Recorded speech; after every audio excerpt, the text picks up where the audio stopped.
Well, there, I am Mr. Beat, and it's Tuesday evening. I feel much better than last Thursday when I had COVID.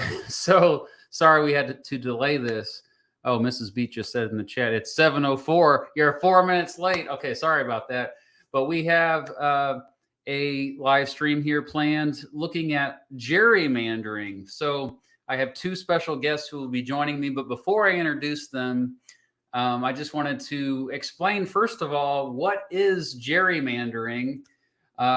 What's the deal with gerrymandering? Well, gerrymandering is when. Well, no, I'm going to go back first. Let's go back first.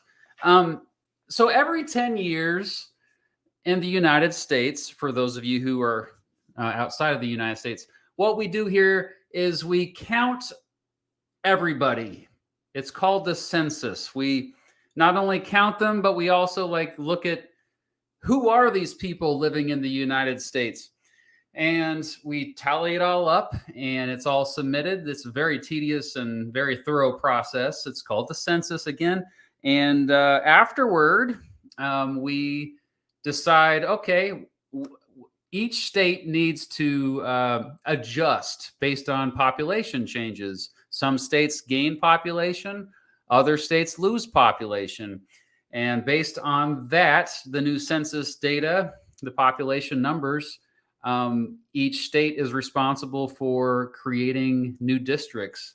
And that's how we decide who gets to represent what part of each state in the House of Representatives.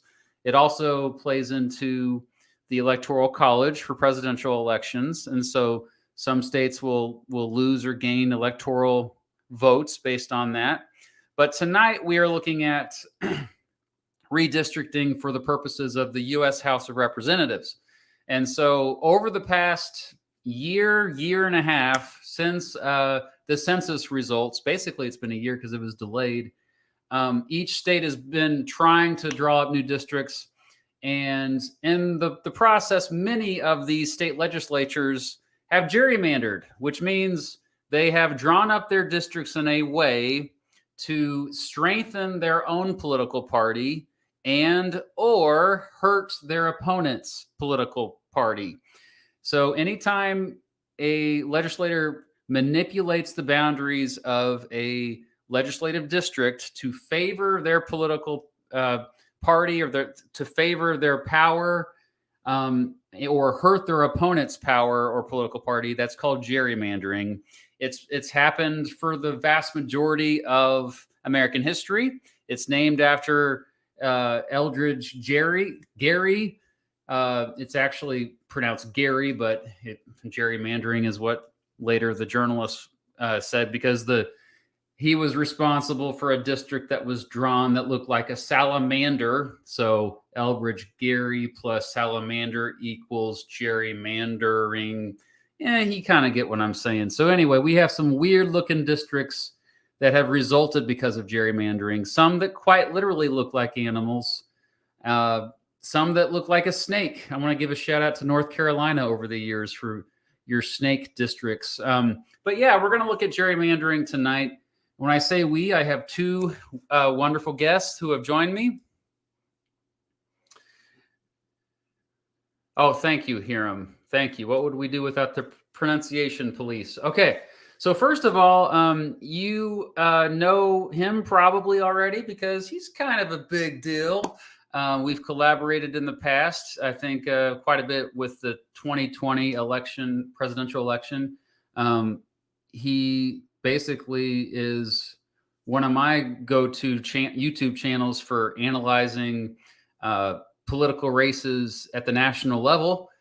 So I want to welcome Ethan from Let's Talk Elections. Welcome.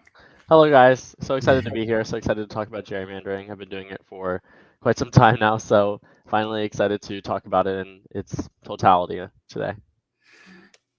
Thank you for being here. And then you also see on the screen now, we have a newcomer YouTuber who I only recently discovered, but reached out to me, named Josh. His channel is called The Big Ticket. Does similar types of analysis on his channel, looking at national elections. So, Josh, welcome. Feel free to say anything you want. So my channel is called The Big Ticket. Currently, we're a team of me and a writer, and we are doing videos called Midway to the Midterms, because when we started, we were midway to the midterms. Now, we're really not. But at the time we were, and we were doing videos about candidates in the primaries, mainly Republican candidates, just because we ended up not getting as many out as we wanted to. But we have a lot of really great videos on candidates in states such as Georgia, Arizona, Ohio, Pennsylvania, and many more. As of now, so far, we've had a decent track record of getting them right. I don't have the exact amount, but it's been a really fun experience to get to learn. And I'm really grateful to Mr. Beat for allowing me to join his live stream. So thank you. And hello to the audience. Well, it's my pleasure having you both. And yeah, you kind of have made names for yourselves, especially Ethan, like just predicting election results before they happen. Both of you are on the East Coast, Josh in New Jersey and Ethan in Maryland. So you kind of have like maybe a closer eye on some of those districts out there. So if you are from a different part of the country too, most of you already know I'm from Kansas, and you want to share like something that we missed as we go through each state, let us know in the chat. But otherwise, I'm gonna look at the map here. See if I can pull it up like I did earlier. Okay, so this is a website called Redistrictor, and that actually has 20. Let me put the 2022 maps on. So pretty much every state has drawn up new districts based on the new census results, and you can see that some states don't have to worry about that, like good old Wyoming and the Dakotas. There's just not enough people to live there, and so or Alaska, so they only have one district, the entire state. So they never have to worry about drawing up a district. But we won't be looking at them. We'll be looking at the states that have more people, that have to divide up how their people get represented. And boy, do they get creative doing that. Now, this website we're only going to reference, I think, for geography purposes. I think the main site we're going to look at here is good old 538. So we will go alphabetically. And what I want to do, the big question that's guiding everything tonight is who ended up with the bigger advantage, the Republican Party or the Democratic Party, in terms of elections over the next 10 years, midterm elections and general elections. So yeah, keep that in mind. Oh, also, it's kind of nice to have, like, I think the Big Ticket, the channel kind of leans to the right a little bit, and Let's Talk Elections maybe leans to the left. So it's kind of good to have more balance here. Okay, so Arizona, whoever wants to chime in first, what are your thoughts about Arizona? I guess one main thing that I saw from Arizona in terms of this, like, what was a letdown for the Democratic Party compared to the old map, I would say, based off of just what we've seen from pundit ratings, and also I think Politico has it labeled as like this slight GOP edge state. I'm not sure if you like showed the Political site yet, but it was a letdown for the Democratic Party, especially considering that the majority of the representatives from the state of Arizona are Democrats. But I honestly don't think this map is as bad as it could have been. I'm also expecting at some point some of these districts potentially to ease up on the Democratic Party. I think immediately Democrats aren't going to be too hot in this state, but I think in the future, as things change in suburban areas and areas just surrounding general metropolitan areas, I think Phoenix is actually a very vastly growing state. We should expect some more Democratic victories or Democratic advantages in some of these districts. Okay. So I would say what's interesting about Arizona is, and this is something I noticed the trend a little bit, is there's kind of two gerrymanders you can do. You can do a gerrymander where it's just partisan, and you can do party. So in states like, for example, in Arizona, where even though Donald Trump lost the state of Arizona by about, I forget the exact number, it was like somewhere in the tens of thousands, 11,000 votes or so.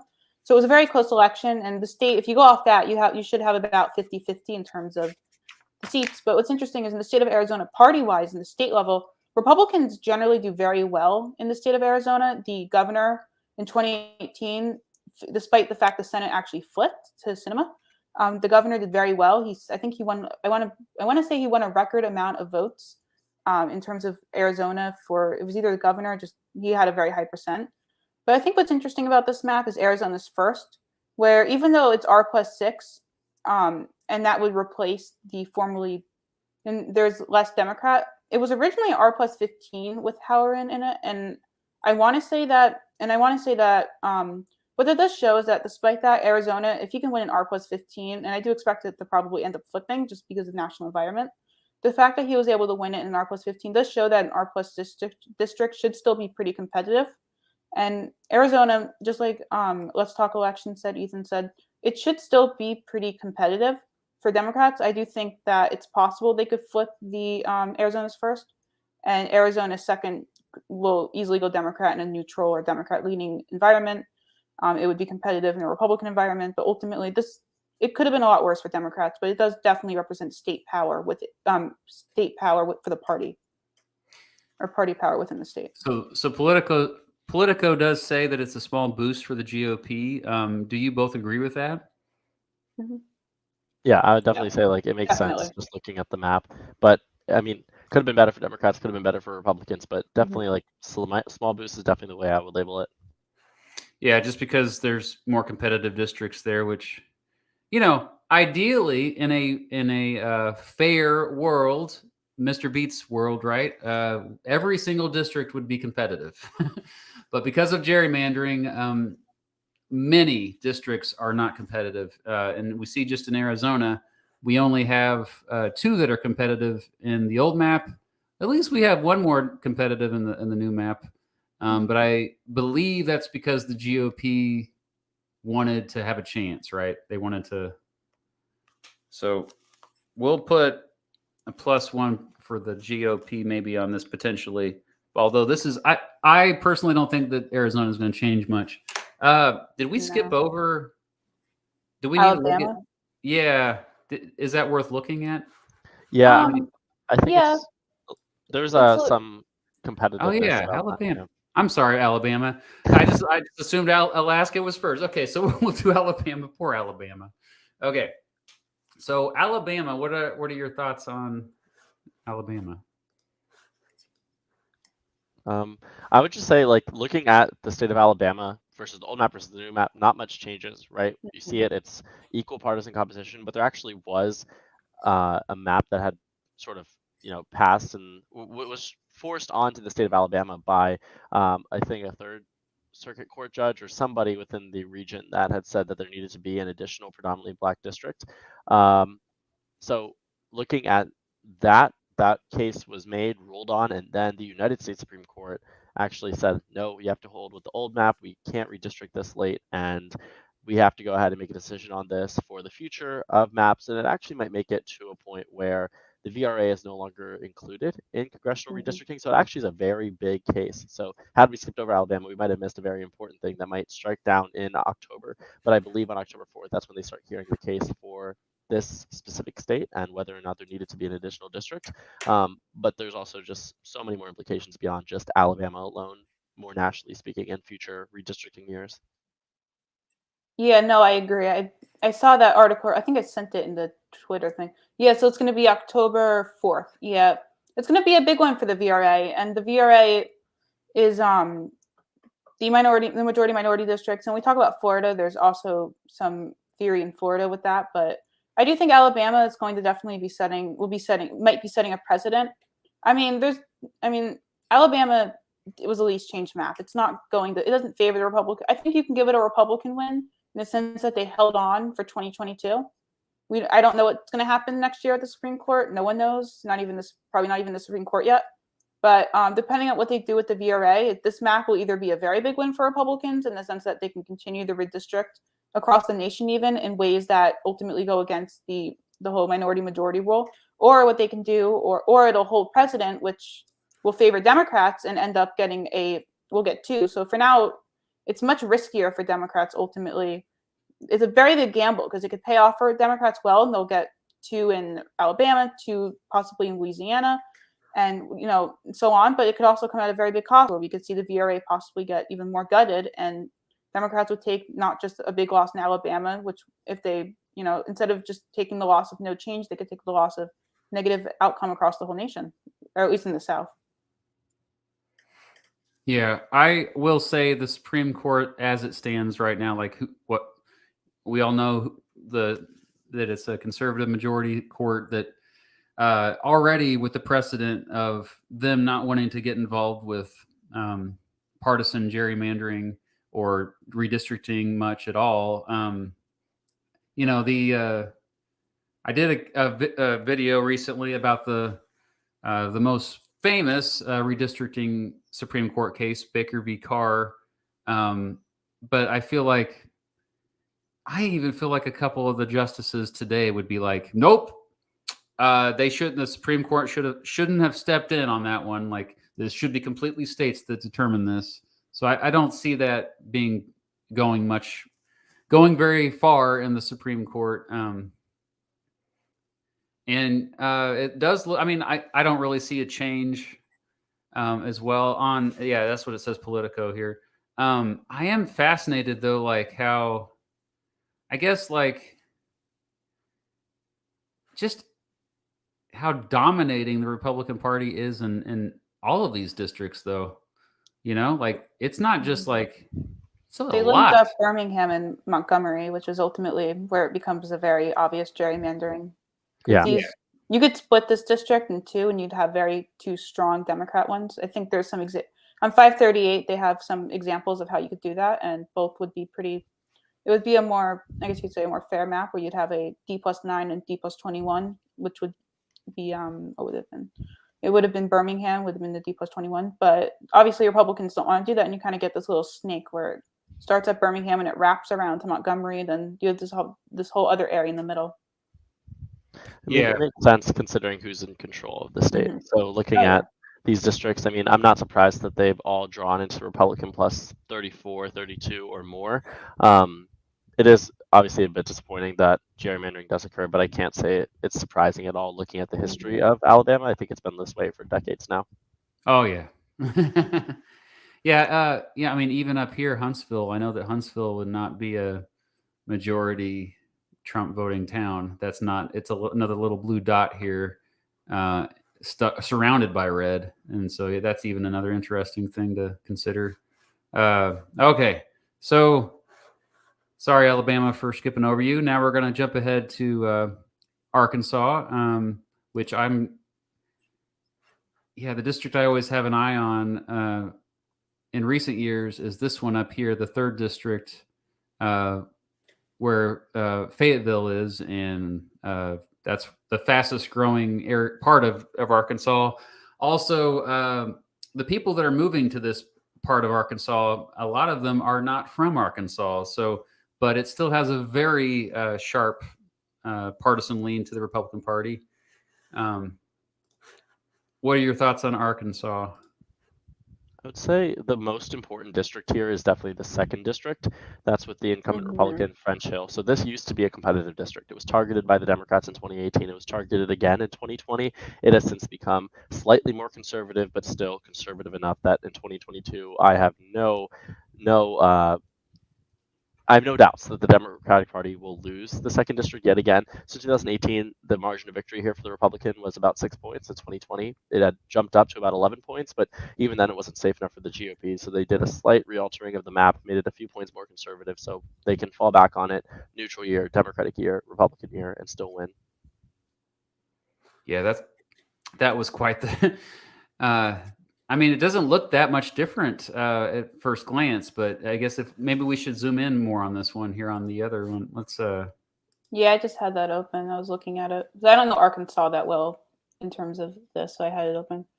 So Little Rock obviously would be the where most of the Democratic Party supporters would be, but then you got. They cut off part of Little Rock's. Maybe it's like its suburbs or outer regions. Looks like they cut it. They cut it off to try to isolate some of those outer regions, which Yeah, some of it looks like most of Little Rock is is still in there though. But yeah, you're right. Some over here is now part of the 1st district. So let's see the 2020 map and see. Oh, you're right. Look at that. Mm-hmm.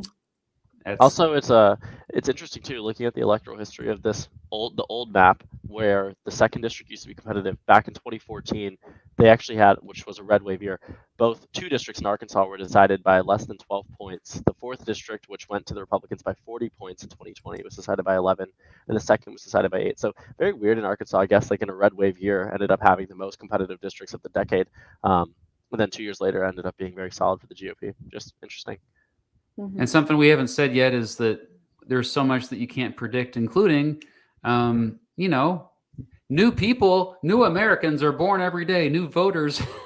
There's new people, young folks like yourselves who are just voting for the very first time, who a lot of times don't vote like their parents. I don't vote like my parents did. I used to. I kind of grew out of that.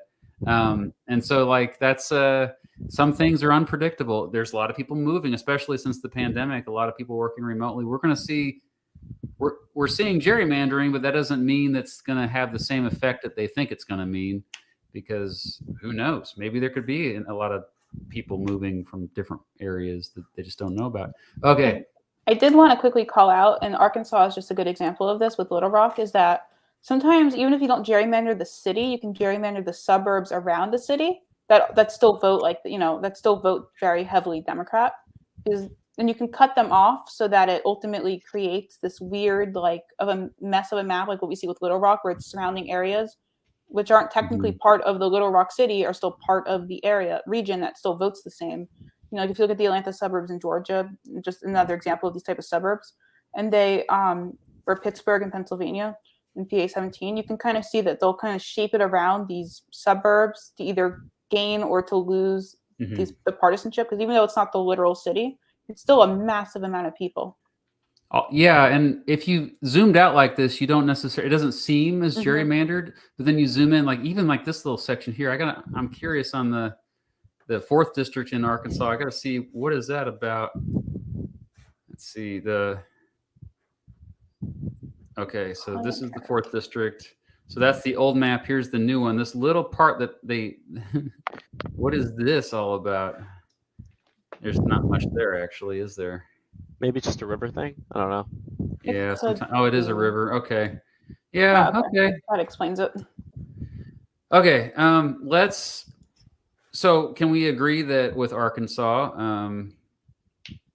I would say the Republican Party again has an advantage here. Yep.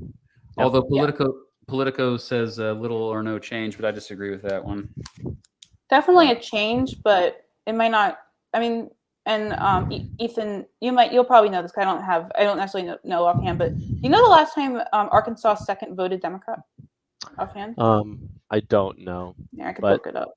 Someone also said in the chat that there was it's the border of Jefferson County in the 4th district, which is the reason why it's like that. Okay. Oh, the last time it voted blue was in 2008. 3 out of there was not even a Republican in that district running. And then 2 years later, that was the era of when Republicans couldn't even win the governorship. 2010 and beyond really did change the way state party and state partisanship compared to ideology. Well, 2010 is when we saw dramatic escalation of gerrymandering, which continues to this day. Yeah. The Republicans figured it out first now, but we're going to find out though. Like, there's some of these states where I'm thinking that the Democrats, wow, they were creative. Okay. Let's move on to California. California, yeah, because there's California. This one's going to be interesting. Yeah. So I do like this. I guess straight off the bat, like one thing that I noticed from the state of California is that a lot of these Democratic incumbents were practically were guaranteed re-election. If you look at a lot of these districts, I think nearly every single Democrat was in a Biden plus like 15 to 20 districts. So these districts have really been drawn in ways that make it near impossible for the GOP. I think there are some that were drawn into ways where incumbents were no longer in their home districts. So now there's like open races or 2 Democrats up against each other. But generally speaking, most of these incumbents should be assured re-election, and some of these Republicans were drawn out in ways that were quite unfortunate for their party. 538 rates it as a -1 Democratic leaning seat, but in terms of what has been shored up across the state, the Democrats have really lucked out. And as much as it was supposedly like an independent commission, Yes. it doesn't seem like that based off No. of the results of this. Thanks for bringing that up. It's an No. independent, nonpartisan process in California, which means supposedly it was the people that drew up the maps they weren't supposed to have political bias when they did this. But, it's tough not to have any bias at all. Go ahead, Josh. Sorry. Yeah, I mean, this map definitely shows the party power within the state, and it shows incumbent power. This map is a very safe map for incumbents. The few really open seats are like California's 3rd, which will likely go Republican with an R+8 reading of 538. The competitive districts are places like, I'm trying to zoom in. It's 538. It's frustrating when you have a lot of districts. There's so many. Right. So you said the third one, the third. The 3rd is open. So that's I don't know who was there before. There it is. It was formerly Representative Representative Jay Obernolte. I don't even know who that is. But now it looks like he's been pushed down to just represent that south part of California. Look at that. That's huge. Yeah, that's an interesting one. How do you draw that and just think like this is a fair and like compact map? But the most competitive areas look like it'll be the 40th, the 46th, not 46, sorry. The 45th with Michelle Steele, who's been drawn to a D+5, and which is something else I've noticed is that they tended to try to draw people into. They tried to draw a few Republicans into a little more Democratic area. Look at Mike Garcia in the 27th, although Mike Garcia is an electoral juggernaut who just won his primary, who Republicans won the primary in this area by 51% and Garcia won by 48. But I mean, they're definitely trying to go after some Republicans. I think Devin Nuñez's seat, or California's 22nd, is another Republican seat that's been drawn D+10. And I don't know if it was already like that. Again, I don't know all these specific districts offhand, but I'm trying to find Devin Nuñez's because his was drawn differently. Do you know it offhand, Ethan? Yeah, I just saw it a second ago. It should be the 21st, or at least not the 21st. It should have been somewhere around that area. But I know he's no longer running, so I don't. No, he's not. He's been replaced in a special, but his district. He's running through socialist. He was the 22nd. Yeah, 22nd. Was the 22nd, and now it's the 21st. So it's Trump +6, now Biden +21. That probably was an intentional target, knowing how unpopular he is. Also, I do want to say quickly, my correction is that all the Biden districts, except for 2, were drawn into Biden +10 points or more. So there's only 2 districts that voted for Biden that now fit into the category of single-digit Biden victory. So Democrats were very sure to make that happen. Yes. And also, there were some Trump to Biden districts, Biden to Trump districts, but generally speaking, the districts that got shored up were the Biden districts. And also, California was an independent commission, so was Arizona. So when we saw the GOP do well, that was also technically through a bipartisan commission. Yes. Well, before we leave California, I will be in the 46th district next week. So come visit me at VidCon. Woo-woo! A very democratic district, apparently. Yeah, I am a little surprised. I thought it would be more like this, the neutral version of events, which is cool. On Redistrictor, apparently, yeah, you can see what neutral maps would look like, more neutral maps, and then the Republican gerrymander and the Democratic gerrymander. Quite the difference there, isn't it? I mean, that just blows my mind. And that's a lot of districts in one state that can make a huge impact in the number of representation in Congress. So yeah, Politico says big boost for the Democratic Party. How big a boost? Like, can we put a number on that? I mean, it more so means I don't think the Democrats are really going to gain much out of California this year, but I guess just safer elections. I mean, the big boost is that they're no longer really going to have all of these California elections that are being closely watched. I mean, you look at the districts that might have been Biden +5, sure, split ticket voting could have carried you across the finish line, but when you have some of these Republicans that won by less than a point or won by 2 to 3 points, a 5-point shift is really going to disrupt them. They might survive this upcoming midterm, but I'm very doubtful they survive future midterms or presidential elections coinciding with the congressional elections. I 100% agree. I mean, seats like Mike Garcia's and and I keep going back to him, but like seats like Mike Garcia's, who it is a Democrat-leaning seat, and he is doing very well there. But that's because he's the one running there. What happens when maybe he retires, or it's just a bad year for Republicans? A lot of the Republican seats that they're going to hold on to this year are not because of the fact that the maps are fair for them. It's because they happen to get they have a strong candidate, or they have a historical advantage there. But that might go away when they retire, or someone neutral runs, or it's a bad environment. I mean, these are not seats that are going to long-term favor Republicans. Yeah, and it is sad too, because you know that in the coming years, you're going to see maybe less passion and urgency from incumbents, because they know, like, well, I'm going to win re-election no matter what. I guess there's an argument you could say on the flip side. Well, maybe there'll be less pressure to constantly worry about fundraising, so they can focus more on legislating and policy making. I don't know. I guess I can get that argument as well, but looking at the 4 competitive seats from back in the 2020 election, at least, or Democratic leaning seats or toss-up districts, according to the New York Times, all of them were won by the GOP except for one, and all of those margins were 2 points or less. So it was 2 points, 1 point, 0.1%, and 0.89%. So these victories were not at all large, and these are all Biden districts, which means that slight shift is probably enough in a neutral year to really get rid of these Republicans, which very clearly is the purpose and point of this map. Yeah.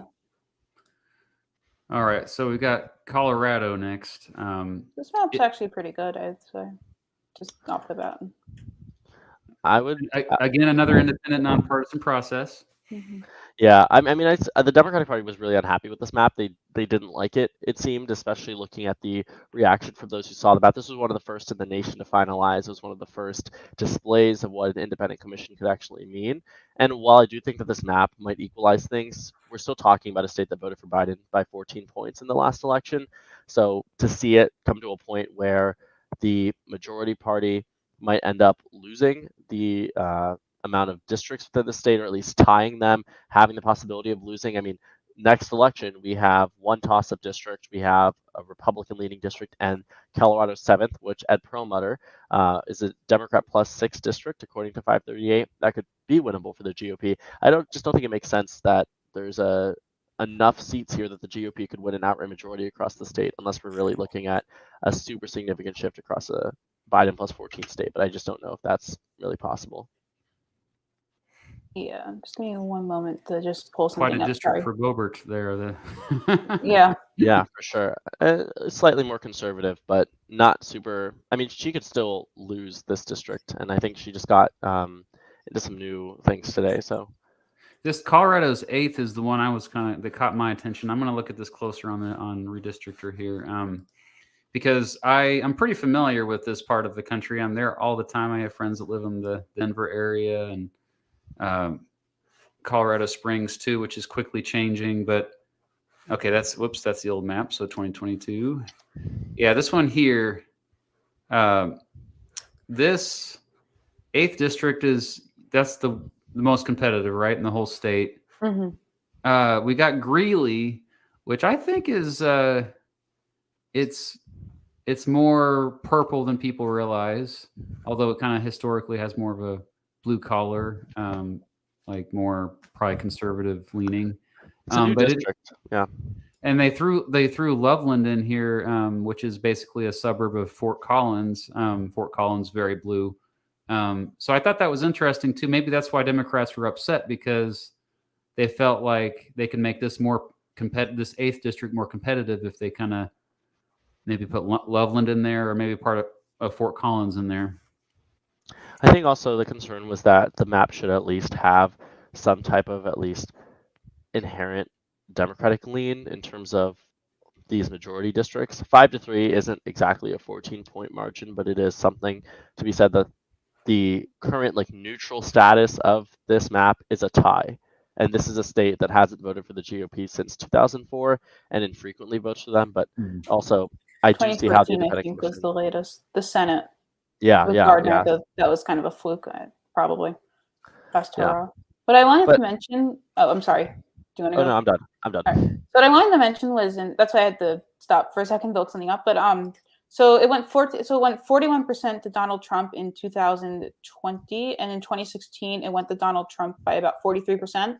Meanwhile, proportionately, if we look at 3 Republican-leaning seats, that's about 30. What was it? It was 37.5%, which I'd say is pretty close. You can't get much closer than that. Meanwhile, if you have Democrats at 4, which is about 50%, not counting the other district, which could be up for grabs. In the state of Colorado, Hillary Clinton only got 48% of the vote, although Gary Johnson may have split some of that, and Joe Biden only got 55% of the vote. So what I think is interesting about that is what you can kind of say is that while Democrats are pretty much guaranteed to get at least around 50%, maybe a little more, maybe a little less, Republicans are obviously not guaranteed to get that close. Sometimes it might be a fluke, but the state is trending.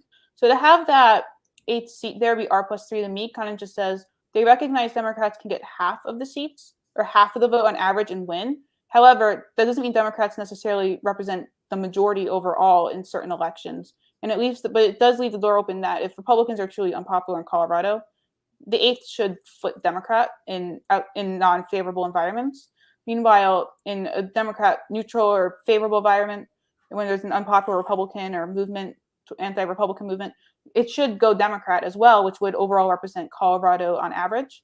But it still leaves the door open for Republicans to say we can hit 52, but it's not a guarantee for Republicans, which I think is a pretty accurate assessment of Colorado. Yeah, good points. All right, we're going to move right on to Florida. This one's an interesting one. Although Florida, I guess, wasn't. Oh, it says in litigation here. Is that it got reinstated, and now it's going to be delayed. It's going to be used for now. I guess I'll go ahead and explain sort of just like quickly what happened in Florida for anyone who really doesn't keep up with the Florida politics. But essentially, the Republican legislature passed a map. They had that map. It was maintaining the status quo, shoring up some Republicans, but really only introducing one new Republican district, which was good for the GOP, but it definitely wasn't an overwhelming gerrymander. The state of Florida has very big majorities for the Republican Party. They had a Republican governor, and they knew that they could do something extreme, and they chose not to.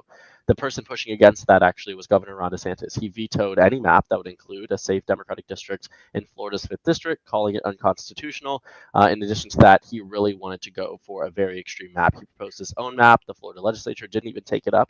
And then after he kept vetoing multiple maps, or threatening to do so, and they had to go back to the drawing board, they ultimately gave up and said, the governor can submit a map and we will vote on it. So they have voted on this new map, but the reason why it's in litigation is because it violates the Voting Rights Act, which ensures a majority-minority district within the 5th congressional district that has now diluted minority voters into 3 separate districts. Republicans know that this is going to likely be overturned. A judge decided that they're going to maintain the map for right now, but they're going to probably implement a map that maintains everything else the same, just adding in an additional Democratic district. So overall, I would say the Republican Party really came out ahead because of Governor Ron DeSantis' moves. He definitely ensured that this state was a more Republican gerrymander. He might have one momentary loss in this 5th district, but it's nothing consequential at all, especially knowing the GOP is now significantly further ahead than where they would have been had the Republican legislature maintained their maps.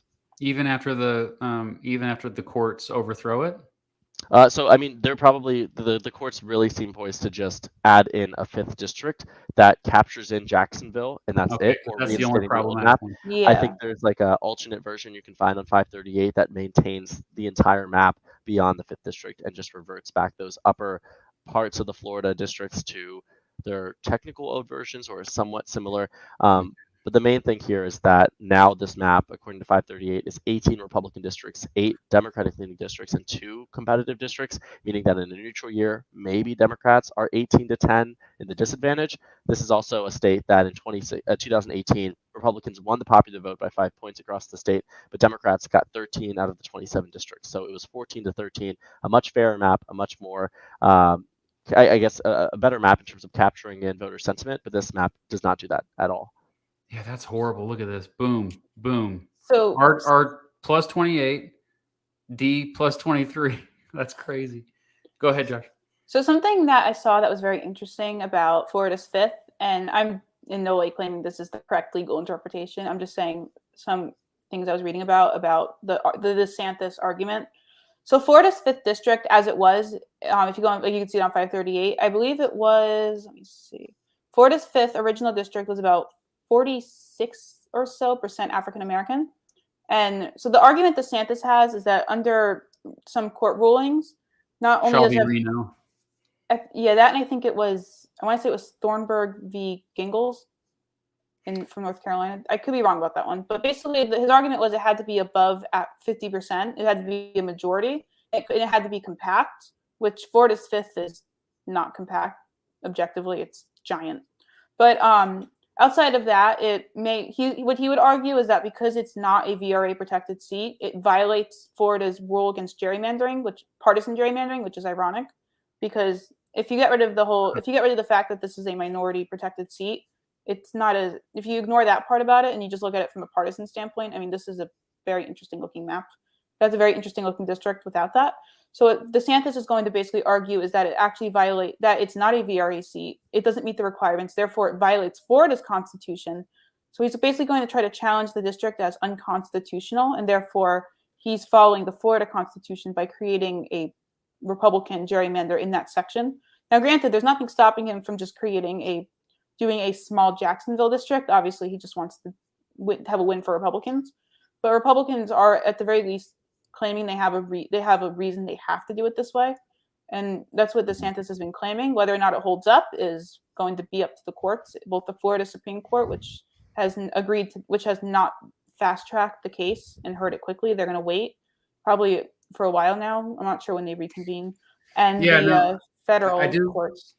I do need to really stress, because earlier I said that the court is not likely to do anything on partisan gerrymandering ever, even with like a more left-leaning justices in there in the future. But when it comes to racial gerrymandering, they are, because that is precedence. That's Shelby Reno was the big landmark case in 1993 that said that you can't gerrymander in a way that hurts a group of people, ethnic group, or helps an ethnic group. I mean, because, and that's another part of the census numbers is we know, not only where people live, but their ethnic or the racial category. And so, and a lot of times we, as political scientists, know a lot of times there's patterns based on how people tend to vote based on what their race is. And so that's why so that's a little bit more blatant. And I think that's why the court in the past has ruled that you can't do that. And that's but that's interesting that DeSantis is looking at the Florida Constitution when I think ultimately that shouldn't even matter, because this is something that with the Voting Rights Act, the federal government has authority to step in this case. I think if they really wanted to.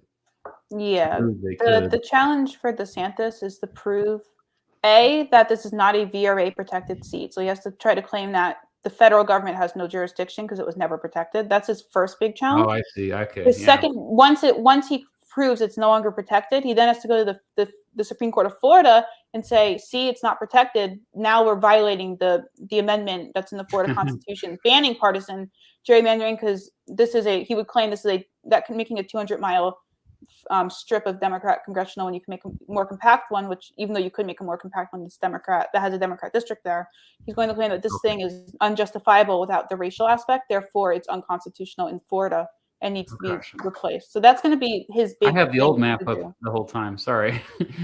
Here's the new map. It is. It's like split up. Yeah. Also, the incumbent actually is now drawn into the new, not the 5th district, the new 2nd district. Yeah, yes. So they're in a Republican plus 16th district against another incumbent, I guess, or Republican. But I guess Neil just Dunn.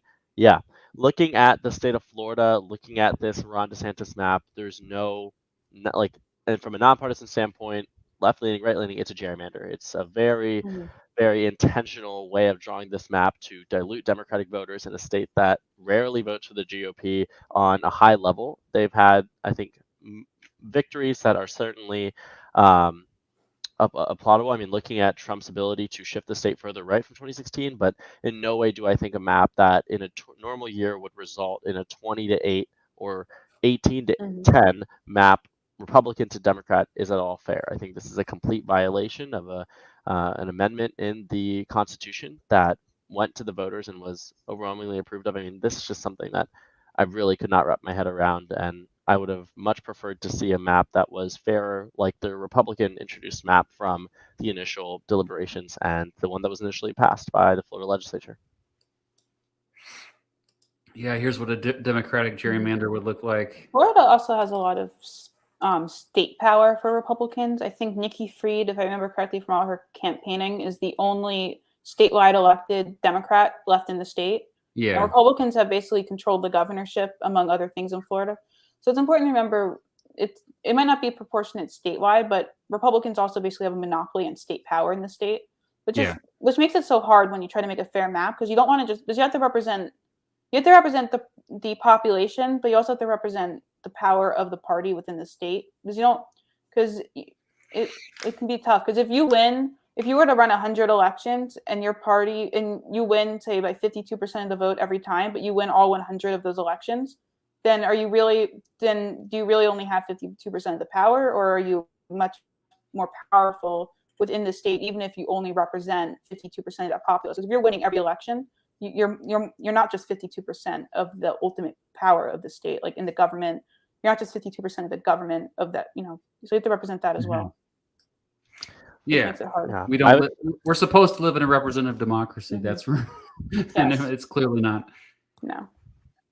What were we saying, Ethan? I was just saying, I think we should, I like, obviously, if we were to have a fair map, I mean, the Republican Party rarely gets above 55% of the vote in these congressional elections. Statewide, like, I'm going to go back to 2014 and look at this. I mean, the Democrats didn't even field many candidates, and they barely got above 55. I mean, they had 56% of the vote statewide, yet won. I'll do a quick calculation here. Yeah, here's a neutral map. 63% of the vote. It's a pretty fair-looking map, the neutral one. Yeah, because Tallahassee, Gainesville, Jackson. I mean, those three cities alone, there's lots of Democrats in those three cities, especially Gainesville. Look at Miami in that map. Oh, in the neutral one? Yeah, although Miami is slowly trending. Not like enough that's going to flip tomorrow, but it has been. Republicans have been getting a few gains in that area. Not that. Yeah, a few maybe Cuban Americans, I would say. Yeah, still though, it's the maps that they actually picked are. It's interesting that this is the 20th. I don't know much about the 20th. Feel free in the chat to let us know if you're from one of these districts. Yes, please. All right, I want to make sure we're keep moving along here. Mm-hmm. So that's still in litigation, but I would say, so Florida. Politico says it's a big boost for the GOP. I think both of you agree. Can we put a number on that though? Like 1 + 1 + 2? Let me see. So 538 says +4 Republican seats. And I'd say, I mean, if you look at the 13th, even with Charlie Kirk's district, if you zoom in on the 13th district, you can see how they kind of like what they did with Tampa. Where they kind of let me see if I can compare here. Where they kind of pushed back not Tampa, but like the 12th district was kind of its own area, and then the 13th was its own area. Now the new map, they kind of split it up so that that parts of the 12th district then come down into the 13th, and then parts of the 14th and Tampa come into the probably the more liberal leaning parts of this area, allowing them to basically create a free Republican district. Mm-hmm. So they split it 3 ways instead of 2 ways. Wow, that's a lot. Okay, so you think +4 is you agree with that, Ethan? Yeah, I would say this is definitely a huge boost to the Republican Party. I remember it was Florida alone. I remember looking at articles following the 2020 House elections that Florida alone could have shifted the House majority in favor of the GOP. Mm-hmm. It could have been more aggressive than +4. I'm disappointed it is +4. I think maintaining the status quo made a lot of sense considering the state of Florida, its politics, and the way that it has voted. But this definitely could be a surefire way of the GOP getting the House majority through one state alone. And we've already gone through a bunch where the GOP has made gains or improved upon their seats. Yeah, Orlando is also compressed. It was split 3 ways. Now it's split 2 ways, more or less. The Orlando area, I should say. I don't know if that's the specific. But Orlando was like cut in half before. Now it's been split. Now the 7th is a Republican district. It was previously a D+6. And remember, I haven't said this once yet in this live stream, that the two main ways to gerrymander are to pack your opponent into one district or to crack your opponent to split them up to dilute their vote. Looks like they packed with Orlando. Yeah, they definitely packed it, and they split. Or maybe they packed over here 13th. I guess Yeah, I get it. They packed Tampa as well. They packed Orlando, Tampa, and they split Jacksonville and Tallahassee. Okay, yeah. Okay, let's look at Georgia. Yes. So this one is, I think, a little, in my opinion, I didn't really notice anything too significant in Georgia. What about you? Atlanta is the big one. Atlanta, there's a 6th congressional district, used to be a Democratic district. It was that district that John Ossoff ran in back in 2017. It is now a Republican plus 15 district, if I'm not mistaken. So I believe what you're looking at is the old map. If you head over to the 2022 map, you'll see it. Atlanta should be split 5 ways in the old map, and it should be split 3 ways or 4 ways rather in the new map. So I think, what district was Ossoff's old district? 6. The 6th. Lucy McBath. So right next to the 7th, to the left of the 7th. Right in between where you were, the 7th and the 11th. A little bit up. There you go. Wow. Plus 23 Republican, huh? Yeah, and it was a Biden district. It was not a Clinton district, but Tom Price had won this old district back in 2016 by about 30 points. John Ossoff narrowed it up. Lucy McBath won it in 2018 and again in 2020. Won it in 2018, won it again in 2020, and then they drew her into the new 7th district against Carolyn Bordeaux, another Democratic incumbent. They faced off in a primary, and Lucy McBath won. So what they essentially did was try to ensure that this 6th district no longer had any Biden remnants. But there is a lot of talk and consideration that because of the Atlanta boom, because of this Atlanta metro area and the suburbs shifting, that new 6th district by the end of the decade will no longer be a Republican district overwhelmingly. But if you look at history, Republicans also have done mid-decade redistricting, specifically in Georgia. They did that when they won the legislature back in 2006. So when they flipped control for the first time since Reconstruction, they did mid-decade redistricting, and it became it was just very interesting that was even on the table. I didn't even know that was a thing. Geez, consider me ignorant.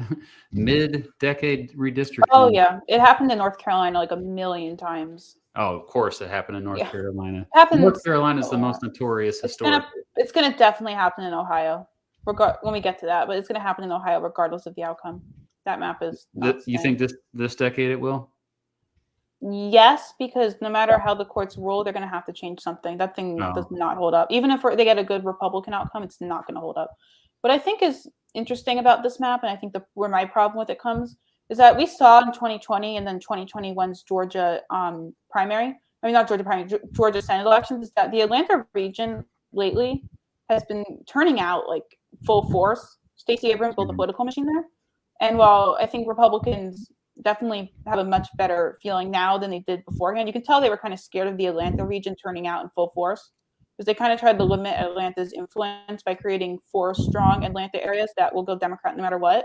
Because now I think my conspiracy theory with this is now Democrats investing in this area, at least for Congress, is not worth it as much. I mean, a D plus 63 seat is not competitive. Republicans aren't going there. Democrats are not as inclined to go there now because they're going to be burning money for candidates that will win. And even though they need that turnout statewide, that when they invest in an area, they're investing in all the candidates, including the congressional candidates who will win 100% of those battles. So, like the 5th, the 13th, it's going to be much more painful to invest money there now, because even though you're going to get that statewide turnout, you're going to be wasting money or burning money on districts that aren't competitive in the slightest. So you kind of have to so it's kind of like a sacrifice. Plus 63, that is insane. Yeah. I mean these districts were drawn by and for the Republican Party. But I do have to say, I mean, they left in a little bit of a gem for the Democratic Party, not at all in a way that it was, but the 2nd district, which you can see versus the old and the new map, it looks like it's the same, right? But it actually got about 5 points more Republican and is now a prime opportunity for a Republican pickup, but also an opportunity for Democrats to win it back in 2024. It's all the way at the bottom. And it's that sole Democratic district down there. Oh, it looks like they added on Thomasville was the main change. I'm not totally sure. But They cut off Cordete. It's a few points more Republican, but just any narrowing up of this district really made it much more difficult for Democrats to win in 2022. And looking at its margin, actually, in 2020, it was decided by about 18 points. Democrats are still happy. I believe it's rated still likely Dem, just because of the popularity and strength of the incumbent. But it probably could have been drawn much worse for the Democrats, maybe the way Tennessee was drawn in that district for Tennessee's 5th. We'll get to it at some point, but yeah, I'm still surprised that like the 10th district is so heavily Republican, or the 1st district. I don't know. Like and I'm surprised the second district is Democratic. I guess I don't know much about Georgia politics. Yeah, it was when I did my Georgia video. I was studying the map for it, and I was like, I was surprised by how they did it because I hadn't really looked at it before, and it was interesting to see how they did it. Yeah. Okay. So Georgia, we'll say +1 for the GOP, probably. Yeah, easily. Yeah, definitely about 1. Now Hawaii is not. Yeah, we're not. Nothing changed about these maps. Yeah. We really don't need to spend time. Skip them. Now Idaho.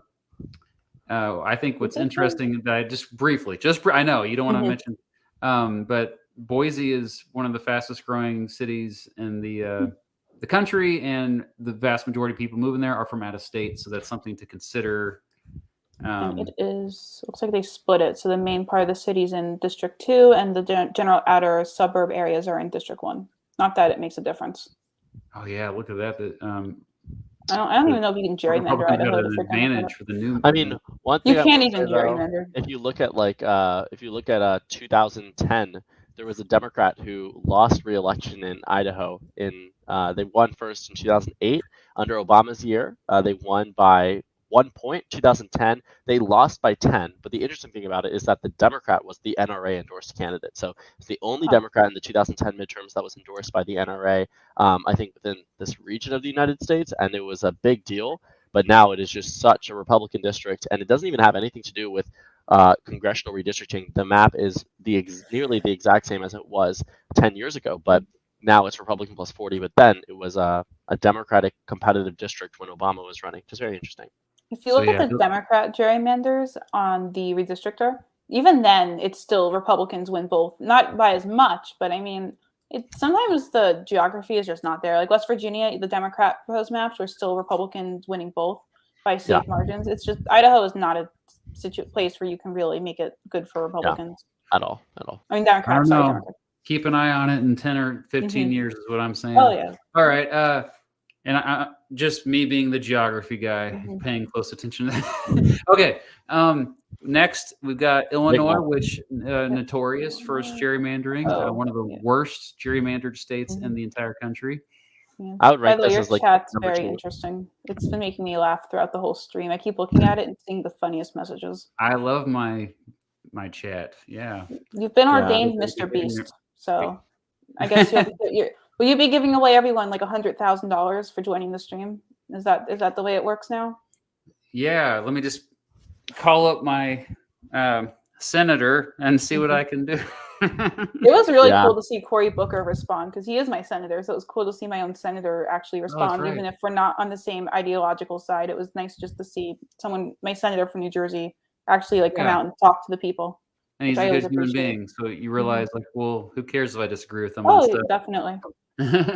Okay. So, Illinois. Yeah, I'd say disgusting. Number 2 on the second worst gerrymander I've seen of this election cycle. I mean, this is absolute insanity. But when I say the Democratic Party probably could not have done this better, I know there was a consideration of a 15-2 map, but I mean, the extent that they were able to crack Chicago, its suburbs, just this huge area, I am impressed, but also scared about what this could mean for future gerrymanders.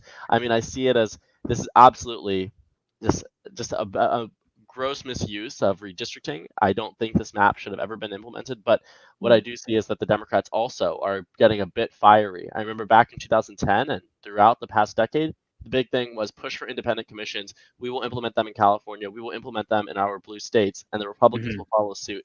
That never happened. You look at the amount that Republicans control going into 2020, and that's why actually Democrats probably did start fighting back, because they had about 80 to 90 districts Democrats had to redistrict. That's it. In terms of partisan control, 80 to 90 districts. Republicans had 180 to 200. So straight off the bat, they were at a deficit by about 100 seats. Democrats realized we need a strike, and they did some of the most insane things and political maneuverings I've ever seen, and they did it in Illinois, and you can see it right there with that 4th district. Yep, the 4th district. That's the first one I went to.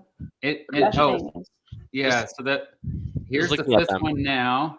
It's crazy. It's the 3rd. It's even funnier if you click on Democrat gerrymandering, as if they can make it even more gerrymandered, but they can. Yeah, and that was the biggest change I noticed was the you look at 2020, and it's just Chicago. That's the blue, and then red everywhere else. Look at that! Holy! Yeah. I think the most impressive to me was the 13th, and this is exactly why gerrymandering sucks. They were able to pull this off. They got Springfield in there to pull up some votes. East St. Louis, which is that's got to stretch it to there, and then Decatur. Now the big one people don't realize is Champaign-Urbana, very democratic. College town. Yeah. What's the other one here that they snatched up? But they just snatched it. I mean, it's like a snake going around trying to. Oh yeah. And the old New York map were up there. Although New York got struck down, along with Florida and probably a few others. But Florida didn't get struck down yet. But I mean, it's interesting that this was allowed to hold. Yeah, it was allowed. I don't know Illinois' rule. I don't know if they have an independent commission, but I think it's like So I think it's something like 87. This represents 87% of Illinois hold in terms of what they seats. And then Illinois voted in 2020. Let me just pull it up. It voted 59%. 59%. So that's almost a 40% just pure control for the state, for the Democrats in Illinois, compared to what it was before. And Adam Kinzinger, I think, got drawn out, which is interesting that they went after an anti-Trump Republican. I'm surprised that they went after him, because he was at the very least good to have him in there, because it kind of created a contrast to pro-Trump Republicans. But then they get rid of Adam Kinzinger, who's been one of the biggest weapons against Donald Trump from within the Republican Party. I mean, he's been on. I want to say he's been on January 6th. He voted for impeachment, and now he just got drawn out, and he's being forced out of politics by the people who benefit the most from him. So I thought that was very interesting. I think it makes sense what the Democrats did. They didn't want a Republican. They wanted someone to be against Trump, but they weren't willing to sacrifice a district. If they had to lose a district, just based off redistricting, they lost. And they didn't lose population. No states really lose population, but they didn't grow as fast as the rest of the nation. So they lost a congressional district, and they realized it's either a Democrat or it's a Republican. Kissinger probably wasn't the smartest move, but they also probably realized this guy's not winning a primary again, so why not shove him into another district? But I also see it as the Democrats aren't going to have any Republican friends on their side this time around, so it'll be quite interesting. Yeah, no, I agree with the logic for why the Democrats would do that, or the rationality for it, I guess. But to me, it's just interesting that they would not want to have a Trump. They would not create, like, say, an R+1 district for Kissinger. And then when he loses his primary, and then a Democrat comes in, it's like, well, Kissinger had his chance, and he lost within the party, and that just proves how cult-like Trump, they can go on that whole thing, and it just creates an even better. I'm surprised they didn't do that, because that was my expectation, where they were going to try to make it so that Kissinger losing was because of the Republicans, not because of the Democrats, because then they could say there's a Democrat here, and then they go back to Republicans and be like, you had a Kissinger. He was there, he was popular, and because of what you did, you lost your own seat because of the Trump cult, not because of but they didn't do that. So I thought that was interesting. Instead, they forced him out. The 2nd district's another one where they're just like, we got the very southern edge of Chicago here, close to Gary, and we're just gonna go as far down as we can. Yeah, seriously. Absolutely. What was this before? This was much. So more clearly Illinois. The Democratic Party got a huge boost. How many seats do you think advantage? It says they gained 2, and I think that makes sense. I mean, they have. Well, there's 5 Republicans, and now there's going to be 3, so there's 3 solid Republicans. But the Democrats shored up one of their new 17th district with a Democratic incumbent that was Republican +5, now Democrat +4. So definitely shored it up. But in terms of automatic gains, it's 2. from what I've seen. And I think that makes sense. I'd say Yeah. 3, and then the 17th is up to debate. Okay. Whether or not you call that a gain or not is up to debate, but I'd say 3. Oh, yeah. Because it was R+5, now it's D+4, and the Democrat was yeah. already holding it. So I would Oh say yeah, 3. I sort of meant like in terms of partisan control. I don't think any of these Democrats are really set to lose. Maybe Lauren No. Underwood could. Maybe I don't know. It really just depends. But generally speaking, I see this as more of a Democratic net gain, Mhm. even with definitely. midterms. Yeah. Okay. Yep. All right, we're gonna move on to Indiana. Indiana. yes, Indiana, and it's not one of the states to watch according to 538. But It did have some. So Indiana actually, I only know this because I have a few friends like in the 5th congressional district, and also the 7th. But the 5th district back in 2020 was competitive. The Democrats actually nearly won it. If you take a look at their 2020 margin of loss, it was less significant than it was in 2018. So in 2018, the 5th district went to the Republican by about 14 points, became an open race. Victoria Sparks won by about 4 points in 2020. Republicans realized we might have 3 Democrats in here at some point instead of 2 Democrats. So they turned the old 5th district from Republican +8 to Republican +22. There's no real hope here for Democrats in Indiana. They also pretty much maintained the 2 Democratic districts. So they gave Democrats 2 districts. They didn't really shore it up in Indiana's 1st district, but that one probably won't be super competitive, especially with an incumbent. But gosh, that 5th district has really become significantly more Republican to benefit Victoria Sparks. I don't know why, but for some reason on like the conservative election Twitter field, some people have been just obsessed with the idea that the 1st district could flip. I mean, I don't personally think that would happen, but I don't know why, but I just wanted to mention that because people have been saying that like in like all the time.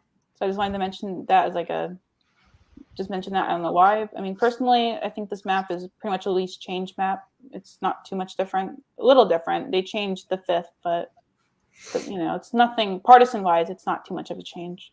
yeah, but I would say that if they were to keep the old maps, that the Democratic Party would have the advantage with demographics. I think. Oh, absolutely. I mean, So- Democrats were set to pick up. It was competitive, so yeah, they were set to pick up the 5th district, but now they're not. Yeah. So it's the opportunity cost of it, basically. The 5th, I mean, probably yeah. in a nice Democrat way of like a 2018 style or 2006, it could have flipped if it was R+9. But for the next year, maybe even in the neutral environment, it probably would have still leaned towards Republican, but they would have had to fight for it. Not this year necessarily, but like in a D+3 neutral, it would have been a little more competitive. But as long as the national environment wasn't too strongly favored towards the Democrats, it probably would have still stayed Republican, but it would have been a little harder to fight for. And they just decided it was easier just to draw it R+23. Yep. All right. So according to Politico here, little to no change, but again, it's like what if? Yeah, you disagree with that? I would say definitely a gain for the GOP in that 5th district. Not net gain, obviously. I mean, they have Victoria Sparks in there, but when you have someone who probably would have spent hundreds of thousands of dollars, maybe millions on re-election versus probably less than a fraction of that now, knowing their district is overwhelmingly competitive, does make it easier for the GOP to win in other areas, reallocating funds, less focused, and knowing that Indiana is going to be 7-2 for probably the remainder of their election cycle. I'm glad you're bringing the fundraising up because we haven't brought that up enough with this. Like a lot of the money that goes to these local races is funneled from national.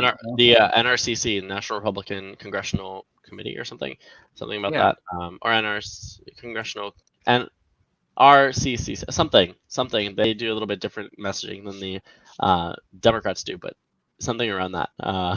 Definitely a loss for Democrats simply because Republicans won't need to spend money there anymore. Neither will Democrats, but Republicans are going to see that as a benefit. Yeah. Meanwhile, they're going to try to drive money out of Atlanta by creating such a strong D+60 whatever. So they're kind of going on 2 fronts. They're trying to make it so that Democrats, I guess, have to spend a little more, and Republicans don't. Like Republicans don't have to spend as much here anymore. Meanwhile, in Atlanta, they're making it more painful to spend more money in Atlanta because of just how Democratic it is now and how uncompetitive it is. that spending money there for the statewide effect is going to cost so much more. There's so little benefit in the congressional. Mm-hmm. All right, we'll move on to Iowa here. This one's interesting. Okay, yeah, I'll show the Politico. What are your thoughts on Iowa? I see it as sort of maintaining where it was. I know the second district, it says on 538 it got slightly more Republican. I'm actually very happy with this map in terms of what we saw in the past versus what we see now. Kim Reynolds, I think, tweeted out about this and sent out a press statement saying that they really didn't want to see much change within the state of Iowa in terms of its congressional districts. Honestly, it does slightly benefit the GOP in this new map. The districts have gotten more conservative.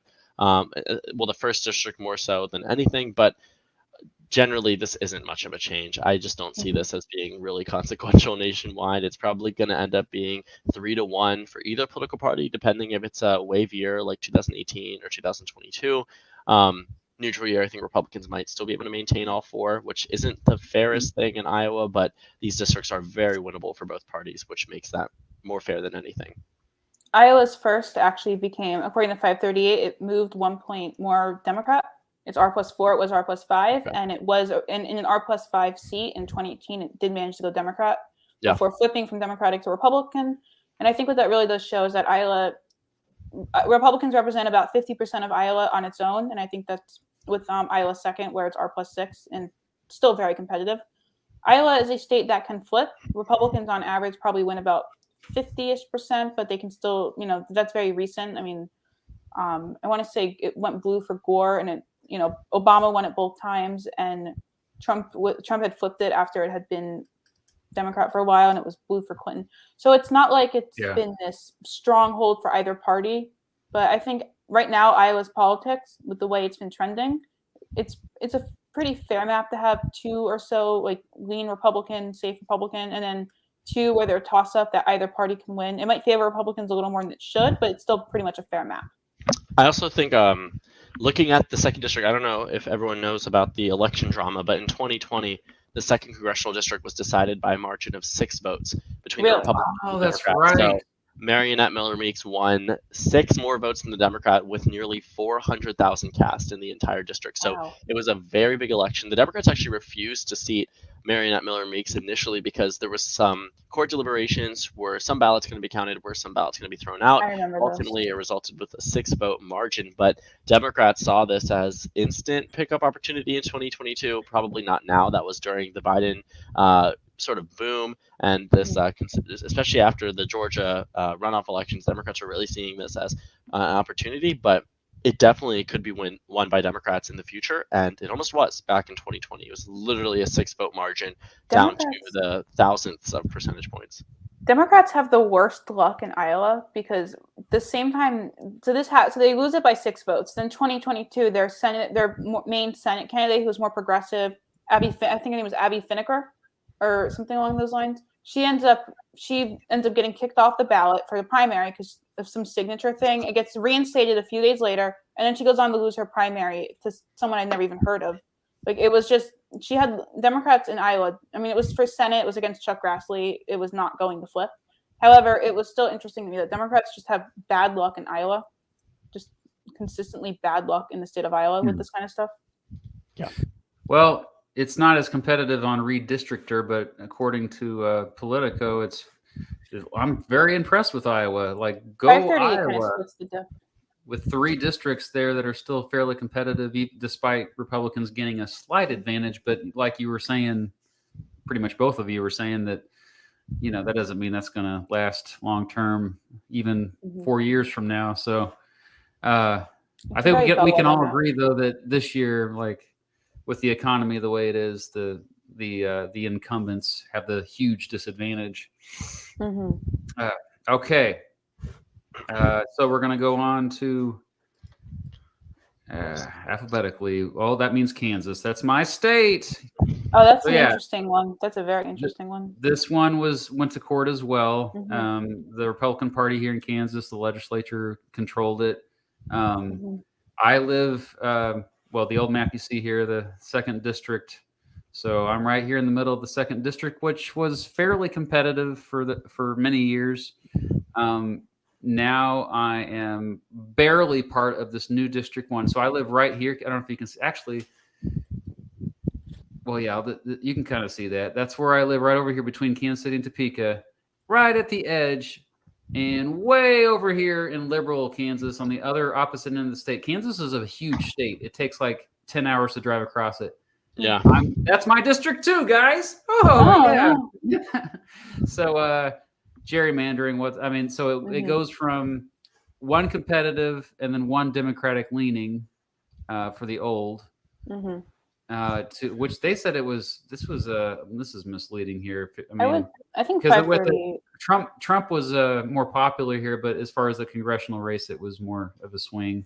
And then now that we just have one competitive, so yeah, that's it. It was it went to court and then they upheld it, so it's sticking around. So the second district here in 2018, not the lean one, but actually the second district was decided by 0.85% in Kansas.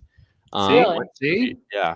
Huh. Yeah, that's my that second district. district was more competitive, and then wow, that's very. It's just very interesting that it was that close. Obviously, 2020 was about 13 points to the right, but it's still interesting to see. But that's probably never going to happen again. But this third district honestly wasn't nearly as bad as it could have been. Also, the Democratic Supreme Court. So what had happened here was that the courts. The Democrats were unhappy with this map, so they took this to the courts. It went up to the Kansas Supreme Court, which is Democratic controlled, 5-2, I think, Democratic controlled. Yeah, something like that. Yeah, and the Democrats actually ruled against their own party and said that because the Kansas Constitution mentions gerrymandering 0 times, there is nothing technically speaking unconstitutional. I honestly don't know if it makes sense to. It makes sense based off of just looking at a constitutionality of it, but also this idea that the courts can intervene in some states but not in the others. I generally like to think that courts should intervene if there is some type of partisan gerrymandering. Obviously, it just hasn't really been done. I agree partially with the ruling from the Kansas Supreme Court. Yes, it doesn't make sense when there has been nothing mentioned in the Constitution, but also new interpretations are written every day. So, yeah, I will say that the 4th district could end up being more competitive in the future. That's where Wichita is, the largest city in the state. But where I live, I feel like my vote's wasted now. Plus 36, and again, this is where I live. I share it with all way down here. We have so much in common, So one person to represent this, and then Topeka is another. I would say more competitive city, like, and even Manhattan too here. And they just like, I always laugh when they say, no, we weren't gerrymandering. They try to play it off like they weren't. Like, of course you were. Duh. All right. Enough about Kansas. It's pretty much, well. I was going to mention about the Supreme Court, just that to me it's interesting that when you have, because you're the governor of Kansas, and it was, what was it, 2019 it flipped? Am I right in saying that? It was 2019? Or was it 2020? Was it 2018? It was 2018. It was 2018. Okay. That was a big flip for Democrats, and we'll see that in Maryland. But when you get a governor, even if they're not going to last that long or could have long-term like party staying power, the courts can make a huge difference, and we'll see that in Maryland. We'll see that with the New York State Senate when we get to New York. But it ultimately didn't work out that well for Democrats in the state of Kansas this time. However, these Supreme Court flips in these 1 or 2 time opposite, like, nonpartisan candidates where they managed to get in because of outside factors, like it can make a huge difference, and we'll see that in other areas. So I'm articulating that thought. Yep. All right. Kentucky, not really much here either. We have one less competitive district. I guess it's slightly less competitive. It's 2 points more Republican. I really don't see much of a change within the 6th district. It looks like it just based because they use Republican plus 10 as their determining factor, but not much really. It's about the same. Okay. Yeah, it looks like the Louisiana. The same. Okay. Yeah, Louisiana, which is, it's interesting. So We thought we had this set, but it's still being fought in court. So maybe if Ethan, if you don't mind explaining what's going on in Louisiana, or if you don't want to, Yeah.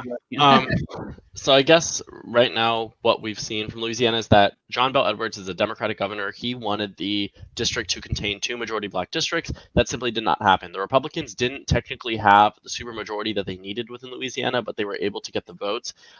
Looking at the partisan breakdown, the approved map by the GOP legislature was 1 Democratic district and 5 Republican districts. Democrats, of course, were unhappy because Louisiana routinely gives the Democrats about 40% of the vote on presidential elections, so it didn't really make much sense. The Democrats, being they, decided to go to the courts, and the courts actually decided to agree with the state of Louisiana. So right now the map is up in the air. On one hand, people think that the courts think that it should be drawn a 2nd district, but we also need to see what happens. So right now there really just isn't much to be seen within the state of Louisiana right now until we get a further court decision and an actual map. Can you predict what do you want to predict how it's going to go? I don't. I think it'll maintain itself. Yeah. What do you think, Josh?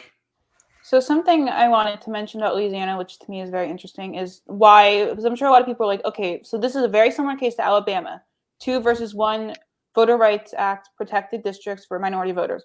Why is Alabama delayed but Louisiana isn't? So Louisiana actually has, and I believe it is Louisiana, and I could be mixing up states because it's hard to keep track of them all, but I believe Louisiana has a jungle primary in November. Am I right in saying that? I don't know. Yes. Yeah. Yes. So unlike Louisiana's elections aren't for, let's see, about 5-ish more months. Unlike Alabama, which I think was like sometime in the last, which is like in a few weeks.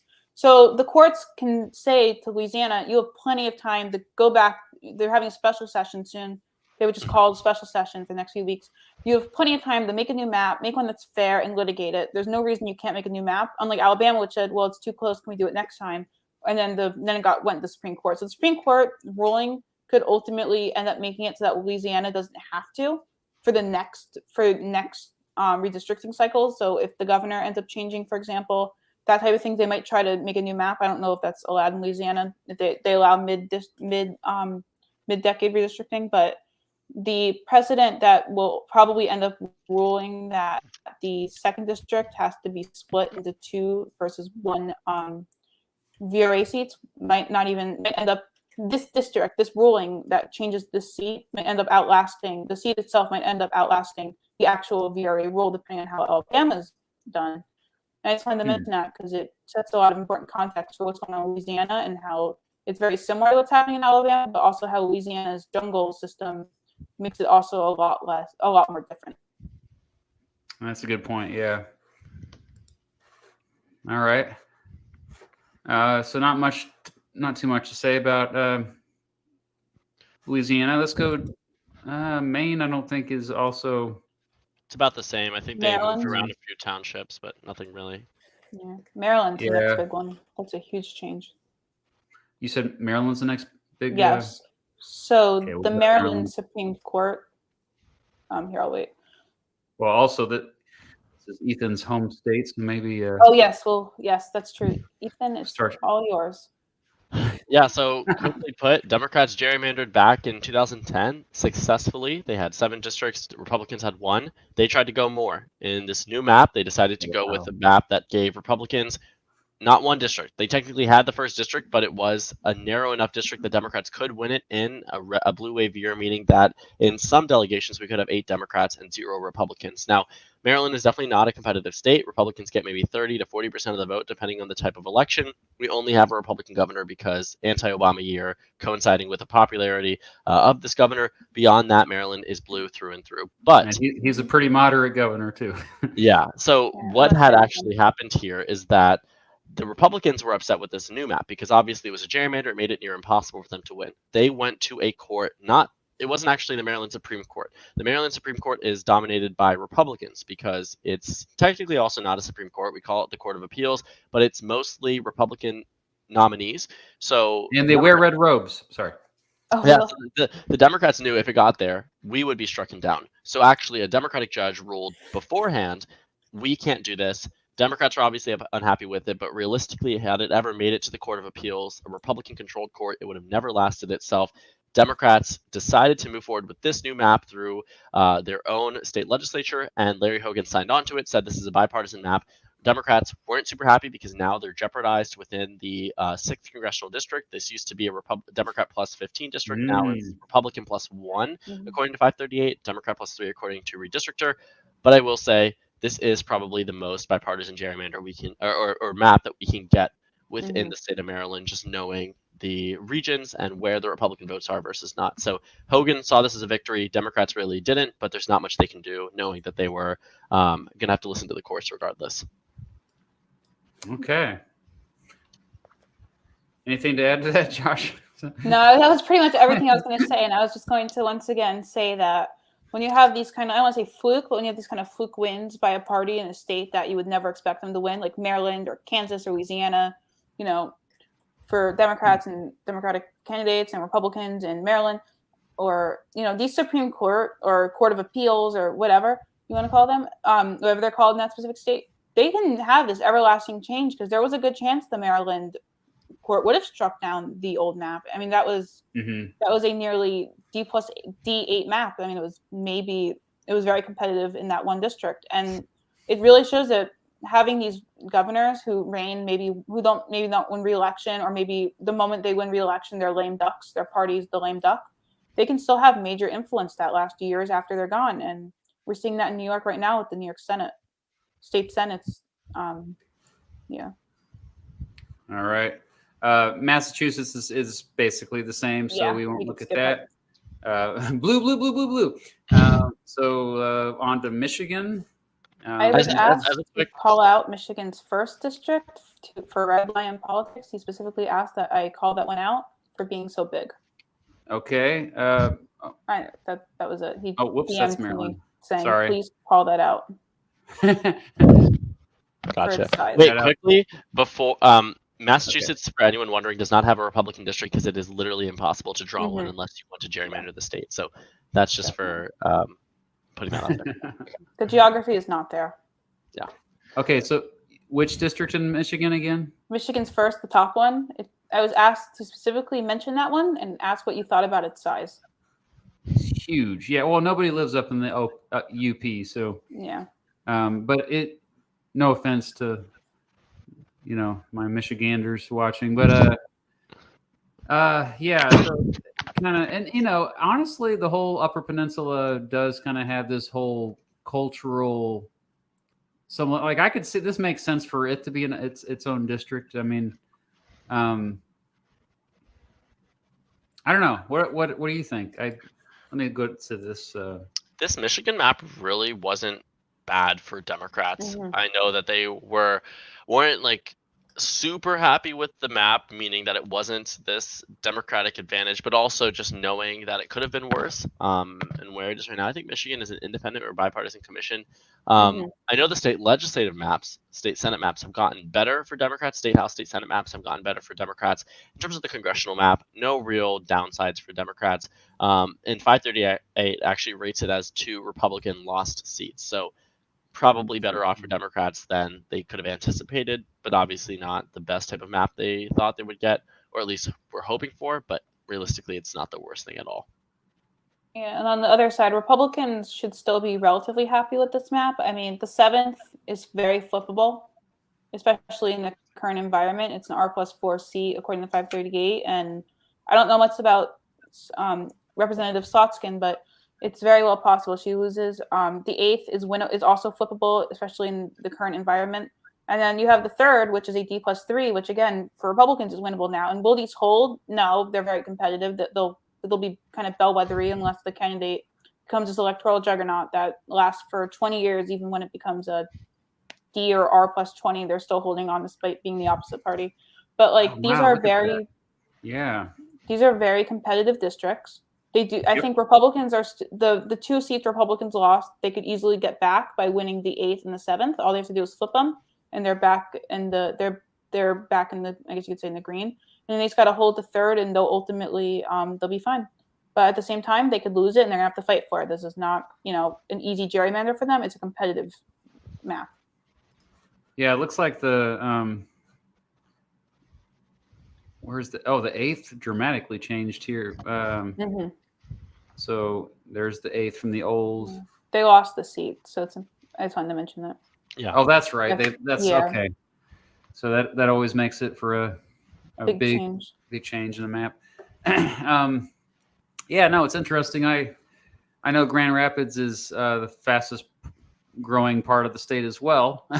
So that's one to keep an eye on. Usually Democratic Party would be the advantage, but yeah, it says D2 now, but I can imagine this easily going to the Republicans for sure. Yeah. Although, yeah, +2 Democratic Party. I did not know that about Michigan. That's surprising me actually right now, because it just seems like the Rust Belt in general is going more to the Republican Party in recent years. So unless they're creative with in Illinois or something, but yeah, this was a nonpartisan. No, this was was it nonpartisan? It was independent commission. I assume okay, that explains it then. It's okay. I like it. I'm gonna head off the stream really quickly. I'll be right back. Okay. Oh, okay, you're fine. All right, let's go ahead and look at Minnesota. Sure. Yeah, Minnesota is one of those examples where it's like very much state power, state party power, not at all statewide power. Because Minnesota is not that Republican statewide. I mean, you don't really see that many Republicans winning statewide elections there. But meanwhile, I feel that it's pretty much Republicans have a very strong foothold in the congressional makeup. Yeah, no, it looks like it's more competitive. Good job, Minnesota. Yeah, I mean, I think it is a bit of a Republican gerrymander. I mean, I don't think it's that competitive. I think, if anything, it should be, if we're being truly nonpartisan, it would be 4 Dem, 3 Republican, and 1 toss-up, I think. But Republicans basically have total power within the state, just like in not Wisconsin, but in terms of the state congressional stuff, they control the House and I want to say they control the House and the Senate. I could look and see what they say. So they have the Minnesota Supreme Court actually drew this map. It was identical in competitiveness with 4 Republican. Neither party has control because Democrats control the state House and governor. That's right. Republicans control the state Senate because it's Pennsylvania. That's the other one that Republicans control the Congress. But yeah, this one's interesting. Yeah, when I saw divided government process, I actually didn't know what that meant, but thanks for explaining that. Because I always give a lot of praise to Minnesota. They're usually fairly independent-minded up there, less partisan. Yeah. Minnesota was like the white whale of my 2020 prediction analysis. I way overestimated, thinking that there was a chance they could. I don't know why. They had Michigan as blue, but I thought Minnesota might go red because this is like something that a lot of people are buying into, and unfortunately, I kind of went with it, and I was wrong. Because Minnesota did not, in fact, go blue. It's so weird because I had Michigan going blue because I figured they wouldn't vote for Trump, and I was right about that. But I was very much wrong about Minnesota. That was like one of those like things where you say it, and then like if you look back at it a year later, and you're like, why did I think this? Yeah, no, I think there's a lot of Democrats up here in Duluth. There's a lot down here in Rochester, St. Cloud. There's a lot, so maybe that's we always just assume that it's just the blue dot of the Twin Cities and red everywhere else, but it's okay. So was Ohio up next? No, we got a few. Oh, okay. Yeah. So Mississippi, basically just Alabama redux. Okay. Same type of situation. You have the one district that's there for African American representation for the VRA stuff, and then the rest of it's just Republican gerrymandering. Or Republican favored maps. I don't know if I can call them gerrymanders or not. But and Jackson is that? Yeah.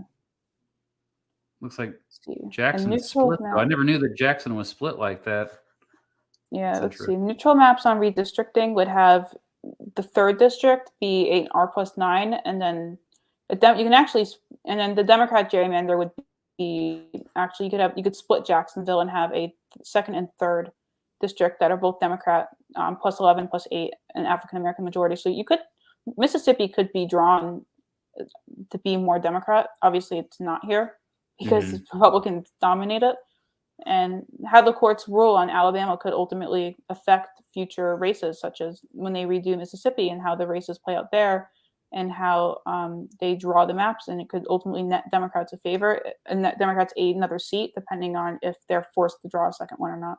I don't know if that'll happen in the state of Mississippi, but I believe it's one of the states that are under that general rule that they have to ensure. Mm-hmm. I could be wrong on that one. But I do not know. We're getting into the nitty gritty here, so that's okay if we don't know. Yeah. All right, Missouri. I don't live too far from Missouri, so I can tell you there were definitely a little bit of shenanigans going on. GOP controlled the process, but actually, my writer's actually from that area. Oh, cool. Yeah, so he was telling me all about it. Well, so for those of you who don't know, Missouri typically is more Democrat in Kansas City and St. Louis, but red almost everywhere else. Well, Columbia, it's usually more blue. A little bit Springfield, but Springfield's pretty red. And so, like generally, actually, their districts historically haven't been that bad, in my opinion. Gerrymandering hasn't been too much of a problem there, but little tweaks here and there for the second could have been a little more competitive. They moved it from 8 to 15. They doubled they pushed it out, made it a little bigger. If you look at 538. Look at that. Yeah, that was the one I think I was thinking of, the second district, where the shenanigans were going down, because it was competitive, the old one, and now it's more safe Republican. Let me zoom in on that one. Actually, it's out by St. Louis. This one took forever. This was one of the ones that literally took forever because there were all these fights between the House and the Senate, the state House and Senate, over like these tiny little things that didn't really, like, if you look at the different proposals, they were basically like near the same, but like slightly different. And it was very frustrating because it was like just past the map already, especially when it was like these tiny little things that it was like, do we want the 6 to be R plus 42 or R plus 41? We're going to hold up the process for 2 months to figure that out. I mean, not literally that, but like something along those lines where it's like, this is unnecessary to really be debating over. Wow, plus 59 for the first district. But just the cities. So the old map for the second district, I mean, we're talking the outer suburbs of St. Louis. Actually, I remember driving through this part of the state in 2020 and seeing Trump signs everywhere. So I guess I'm trying to figure out why it shifted so dramatically here. I mean, they made it a lot bigger, but my theory for that is that in a lot of states, that if you look at like a 2006 or 1998, or like a 1998 Senate map or 2002, like there are these weird, like Oregon's red, Washington's red, but then like, I don't know, Missouri's blue. A lot of that had to do with that fact that these were kind of like conservative areas. That's what they did right here. Right. But Democrats Democrats had very strong party power within these states at the time. So you would have like a blue dog, like from, I don't even know, like from North Dakota, where North Dakota votes George Bush for 60-something% of the vote. But at the same time, it votes for a Democrat senator by like a very similar amount, maybe a little less, a little more. Because ultimately, these Democrats who have been there forever, back in the days before, you started seeing, the kind of like the switch a little bit. You kind of had these strongholds of Democrats who just held on. Like Joe Manchin's kind of like a remnant of that era where you would have Democrats in conservative areas, and they kind of just stayed. And then conservative Democrats were replaced by conservative Republicans, which pushed the overton window of the ultimate, like, people say, like, why has Congress gotten so much more Republican or conservative? It's because partially when you replace a conservative Democrat with a conservative Republican, you're going to push it a lot more. I mean, if you replace Joe Manchin with another, what's her name, Capita, if you get another one, if you replace him with another one of those type of senators, Republican senators, you're going to push the ultimate conservative a lot, because conservative Democrats in conservative states are to the right of Democrats from, say, Illinois, but they're still to the left of a Republican from that state. So it kind of, I don't want to say it artificially, but it kind of like, I feel like the Senate was kind of in this weird time period. Oh wait, hold on. No, I just to kind of keep things moving forward here. Just with gerrymandering here, this is just proof right here in a simple little snapshot that the politicians pick the voters. The voters don't pick the politicians. So you go from they just needed a few votes. They needed a few votes, and they got them right there. Like the people here, they were voting for the Democratic Party. So we need to get them over here. And we need to make the district go out this way. So there we go. And so that's how they do it. And they look at how they vote in the previous election, and they pick the voters. Yeah. We don't need to say anything else about Missouri, though. It's pretty much the same. Although you could maybe argue that they have a slight advantage, but okay, I want to move on to Montana. There's not much. We want to do. I was going to say there's. They got an extra one, but I don't think any. I don't even think the Democrats were trying to draw. They were trying to draw. The first time they have an extra one. Yeah. Congratulations, Montana. I don't know. You've grown. I think it's the first time in a while, but they definitely had one during when that's weird. Oh yeah, during Reagan, they had 2 districts, and there used to be one solid Democratic district, never won by a Republican throughout the entire. Well, also Democrats had the House for 40 years, so what does that mean? But also, so there were 2 districts, and then it became one. 94. And then initially it was a Democratic district, and then in '96 ended up flipping after the incumbent chose to retire. And then since then, I don't think Democrats really have ever won it. The only time it got competitive wasn't 2008, but was actually 2012. Steve James won it by 11. 2014, it was down to a 15-point margin. Then by 16, it had expanded. And then 2018 decided by 4.6. So that's actually very interesting. 4.6 is pretty close. This could end up being the first district could end up being competitive someday. The closest I saw it was a proposal to make it R+3. I think was the most competitive. So it could have been more competitive. Yeah. But obviously it's not. I think Democrats are going to win that first district by the end of the decade. Montana is growing in population, and also it's. I mean, if Montana at large almost went blue in 2018, I mean it was 4.6%. The special election was close as well. It's not difficult to see how a less conservative district flips blue in the future. Well, Montana did a good job here. I think it's a good split right there. Good job, Montana. Yeah. Okay, let's move on to Nebraska's. This one's pretty controversial. Is it controversial? Oh, it is because of there's electoral implications of it, right? So because of the second congressional district method for electoral votes. Yeah, John Bacon is not worried about re-election no matter how they draw it. It's going to be the presidential that makes it so controversial. That's right. The one thing though is that Donald Trump wants him out. So Bacon could face potentially some. Yeah, but in the future, maybe some contentions. But as long as Bacon's there, I honestly think this second district could go, will stay Republican. But the interesting thing about Nebraska's second, actually, is that if you go back to 2014, it flipped blue. So in 2012, it voted for the Republicans. In 2014, it flipped to the Democrats for whatever reason against a Republican incumbent in a year that was so beneficial to the GOP. Then in 2016, the Republicans actually picked this up. Don Bacon won 2018. That Democrat who Don Bacon defeated tried to run again. Kara Eastman defeated him in the primary. Don Bacon won in 2018. But now this district actually has become more conservative by about 3 percentage points. So it's more difficult to win on the presidential level. It's more difficult to win on the congressional level. Republicans lucked out with this new drawing. Yeah, they pushed it more into the more like general part of the state to get away from Omaha. Because Omaha was the Omaha suburbs decided it, and Trump did not do well with the suburbs in a lot of states, especially in areas like Nebraska second. So they tried to weaken that suburban area because I think there was fear of loss of Republican suburban appeal. So they tried to kind of bring in a little more rural. Now, depending on whether or not Trump runs again, you might have a Republican who's more suburban friendly, someone more like Glenn Youngkin, who did very well in the suburban areas relative to, say, Donald Trump, and they might not be as worried about it, but they definitely factored in the risk of suburban appeal loss.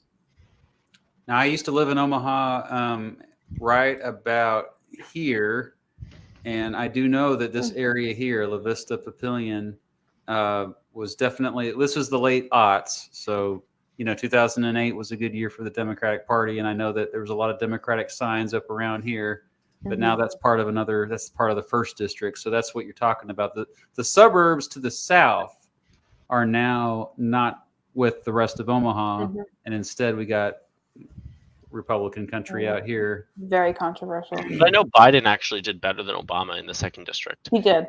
Won it by 7 instead of 1 point. So Trump had horrible suburban appeal, especially in these type of areas, and it helped It helped Democrats so much because it wasn't a party issue. Because if it was truly party issues, Don Bacon wouldn't have won it.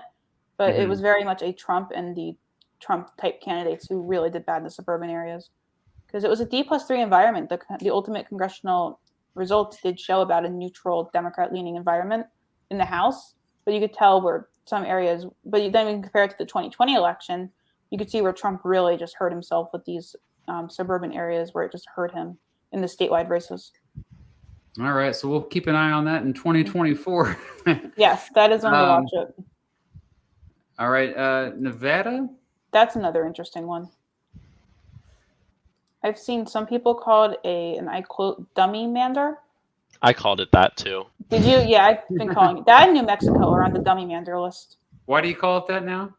A dummy mander is a way to describe a gerrymander that was initially intended to benefit the party that is likely going to see losses as a result of it. So in Arkansas is one of the better examples where the Democratic Party drew that map back in 2010 for themselves to have at least some safe districts, and now all 4 of them are GOP strongholds. You could call it the shoot yourself in the foot. The shoot yourself in the foot mander. So Nevada used to have a Democratic district, Democrat plus 22, and then 2 competitive districts. Now they have all of them competitive, and the most Democratic district is Democrat plus 5. So it's definitely gotten walked back. They split Vegas 3 ways.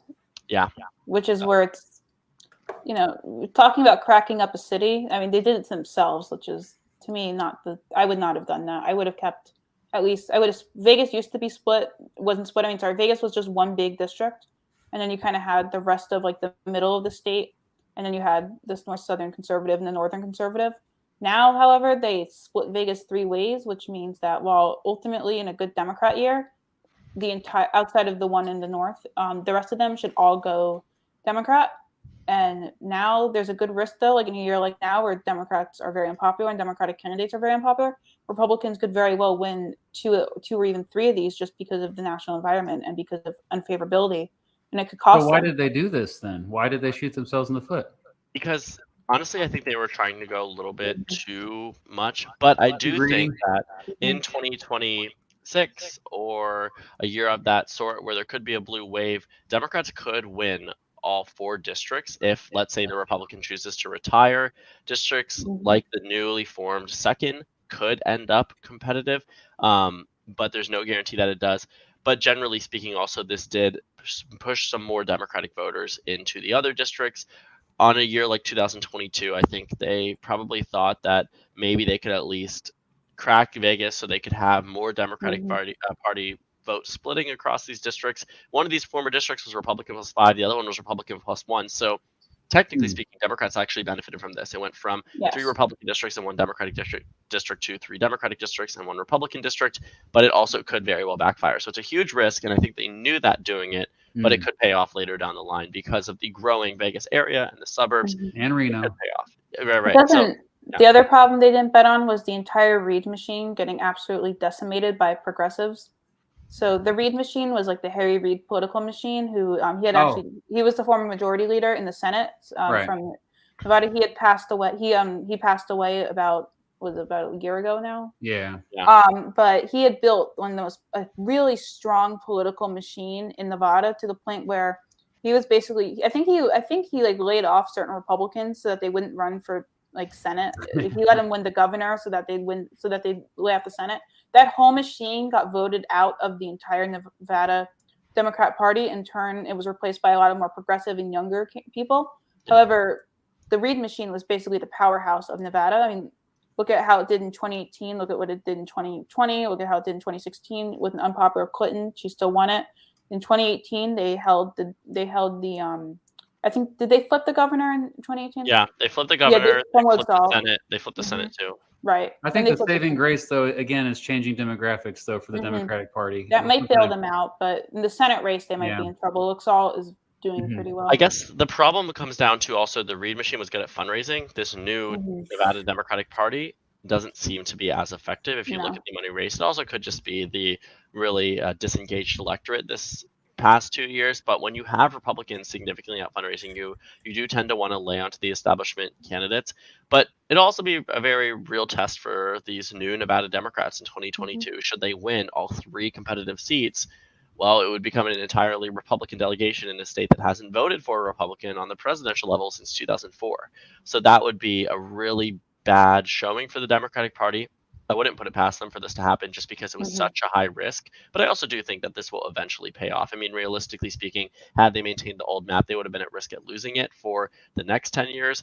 Probably speaking, 5 years down the line from now, these districts will be a little bit more solidified, especially potentially with Democratic incumbents, and it could end up paying off to a routine 3-1 instead of a very difficult to get 3-1, but still maintained. It would be a lot less effort for Democrats. Well, you said they were constituents were becoming disengaged. Maybe they just needed really competitive races to become more engaged again, right? Maybe. Yeah. And cheers for competitive races. Okay, let's move on to New Hampshire, another controversial one, at least for Republicans. Well, this one did. Oh, that's right. So Chris Sununu got a lot of anger from Republicans because what he could have done was if you go on 530, you can see it, but you can basically see that he could have made a Democratic district in New Hampshire's second D+7. New Hampshire's first would have been R+6 or something along those lines. If you go down, you can see proposed maps. And what basically Republicans want is they're not going to win both. It's very unlikely they hold both for that long. What they preferred was a stronghold in one. And they control the whole process. That's the right. important thing here. So Chris Sununu instead, basically opted to do a more competitive map, but this was a very big standoff that he ultimately won. But there was a lot of, at one point it was the state Congress wanted to pass the less competitive one. Yeah. So I'm going to quickly comment on this. I mean, Sununu really messed up the GOP just because he chose not to run for Senate, decided to run for re-election, and also made it so they couldn't have their own gerrymander. Some people argued a 1-to-1 map would only be fair in a state that typically is 1-to-1. Now Democrats have an opportunity at winning both, but so do Republicans. So it cuts both ways, but also that Democratic incumbent probably isn't going to lose. But I actually do have to head off the live stream about now. So thank you both for having me. Thank you, Mr. Beat, for having this, and thank you for everyone watching. Sorry, I didn't even see the private message. Yeah. No, you're good. You're all good. It was nice to meet you. It's awesome. Yeah, thank you guys so much. Thanks for joining us. And check out his channel. Let's talk elections. Yes. Have a great night, everyone. All right, Bye. you too. And New Jersey is an interesting one. What they did with New Jersey 7. All right, let's look at New Jersey. Yeah, and what they did with the 3rd as well with Andy Kim. This thing is not. People are not happy. So what they basically did was they so the 5th originally was basically a toss-up district. It kind of reached from Bergen and it kind of came down into, I don't know if it hit Morris, but it was in that general region. Now it's they pushed it up, so it's just representing that more Democrat leaning Bergen area. Meanwhile, the 7th, they gerrymandered it to be R+3, where it was originally D+4, and they threw Tom Malinowski under the bus. And in exchange, they split Trenton up a little more. So, are you okay? Yeah, I just have recovering from COVID. That's all. Yeah. So originally, they basically what they did was they took the Trenton suburbs, Ewing, that area. Okay. Lawrence. Yeah. I'm from New Jersey, so that's right. This is your home state, so keep going. Yeah, say everything you need. Although I could probably do Pennsylvania a little better than Jersey because I just know Pennsylvania's geography a little better. But basically, if you zoom in on the Trenton area on the new map. Okay, 12th district. Yes. Yeah. Wow. So you can see. So if you look at what they did, they pushed it into more of the suburban Trenton. And in exchange, they also had it shoot out all the way to I don't know what you would call this area, but I guess Middletown. I'm not totally sure what you would call that, but northern Jersey, where the suburbs of New York. So That's you can see that's what they interesting. did, and they also, so what's interesting is the Supreme Court of New Jersey. Their ruling was basically to Republicans who were complaining on the district, the redistricting situation. They basically said to them, well, in 2010 we kind of helped you guys out and gave you a more fair map, so this time we're going to favor the Democrats. Okay. That was part of the logic of it. From what I remember from the decision and stuff, I think they were kind of like, it's the Democrats' turn to get a little more of a favored map, because the old map back in 2010 was a very good map for Republicans. Now, not as much because of just trends. I mean, New Jersey trended very far away with Donald Trump. He was not popular in the state of New Jersey, at least not in the areas that ultimately decide elections, especially compared to 2021 Citarelli, who did very well in New Jersey. Wow, you're right. Jersey.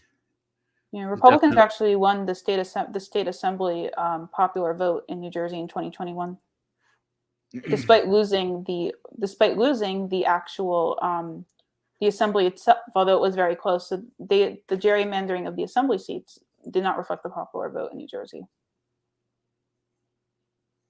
It's interesting. They say little to no change, but it seems clear to me that the Democratic Party has an advantage. But so, or what are they going to do in 2030 when they redistrict again? Are they going to go for the Republican Party, like to try to be? I don't know. I think if honestly, I don't know. I think New Jersey is kind of trending interestingly. On 538, they show it as being two competitive seats lost, one Republican seat lost, and then 3 Democrat-leaning seats, which I think is pretty accurate. I mean, this new map is just a mess. Yeah. Jeff Andrew, though, Jeff Andrew got a little bit of a boost. He was the Democrat that flipped. He's second. He was the one who flipped during the first impeachment. Okay. He was a Democrat who basically got elected and said, I'm not doing this. I think this is stupid, and flipped. That was what he basically did. And then he went and met with Donald Trump during the impeachment and basically said, I'm switching sides. So that he drew a lot of controversy for doing that, because it was a big deal at the time. And I think, and then Tom Keene is running against Tom Malinowski. So the Keene name is up for bat in New Jersey 7. Well, according to Politico, it's a little less competitive. So. Yeah, this map is a mess. All right. Well, I'm still going to give New Jersey a slight advantage on this one. Maybe a seat. I would do like D+1, D+2, maybe. Okay. I would say with how they did the 11th, and because they got, not the 11th, sorry, because of the way they did the 5th district, and because of the way they did Andy Kim's district, which would be District 3, it would be D+2. They completely gerrymandered that Democrat, and they completely gerrymandered the 5th district, which was originally a toss-up. All right, New Mexico. New Mexico is it's still in litigation, but I'm pretty confident this one's going to stay. This is another dummy mander, as we were calling Nevada. Okay. Nevada. So what they did here, which I don't really know why they would do this, is they basically, and I don't know regions in New Mexico that well, but what they basically did was they took the 3rd district and they kind of shoved it down into the more Republican area, and which then meant that part of the Republican area that was in the 3rd district is gone from the 2nd, making it D+3, D+7, D+9. There's a real chance that the 2nd will probably stay conservative or Republican for the next election. It could flip in a bad year, like another 2018 or 2006. The 3rd district is competitive for Republicans in a really good year and not at all in a bad year. But I mean, this could go from being a 3, this could end up being a 3-0.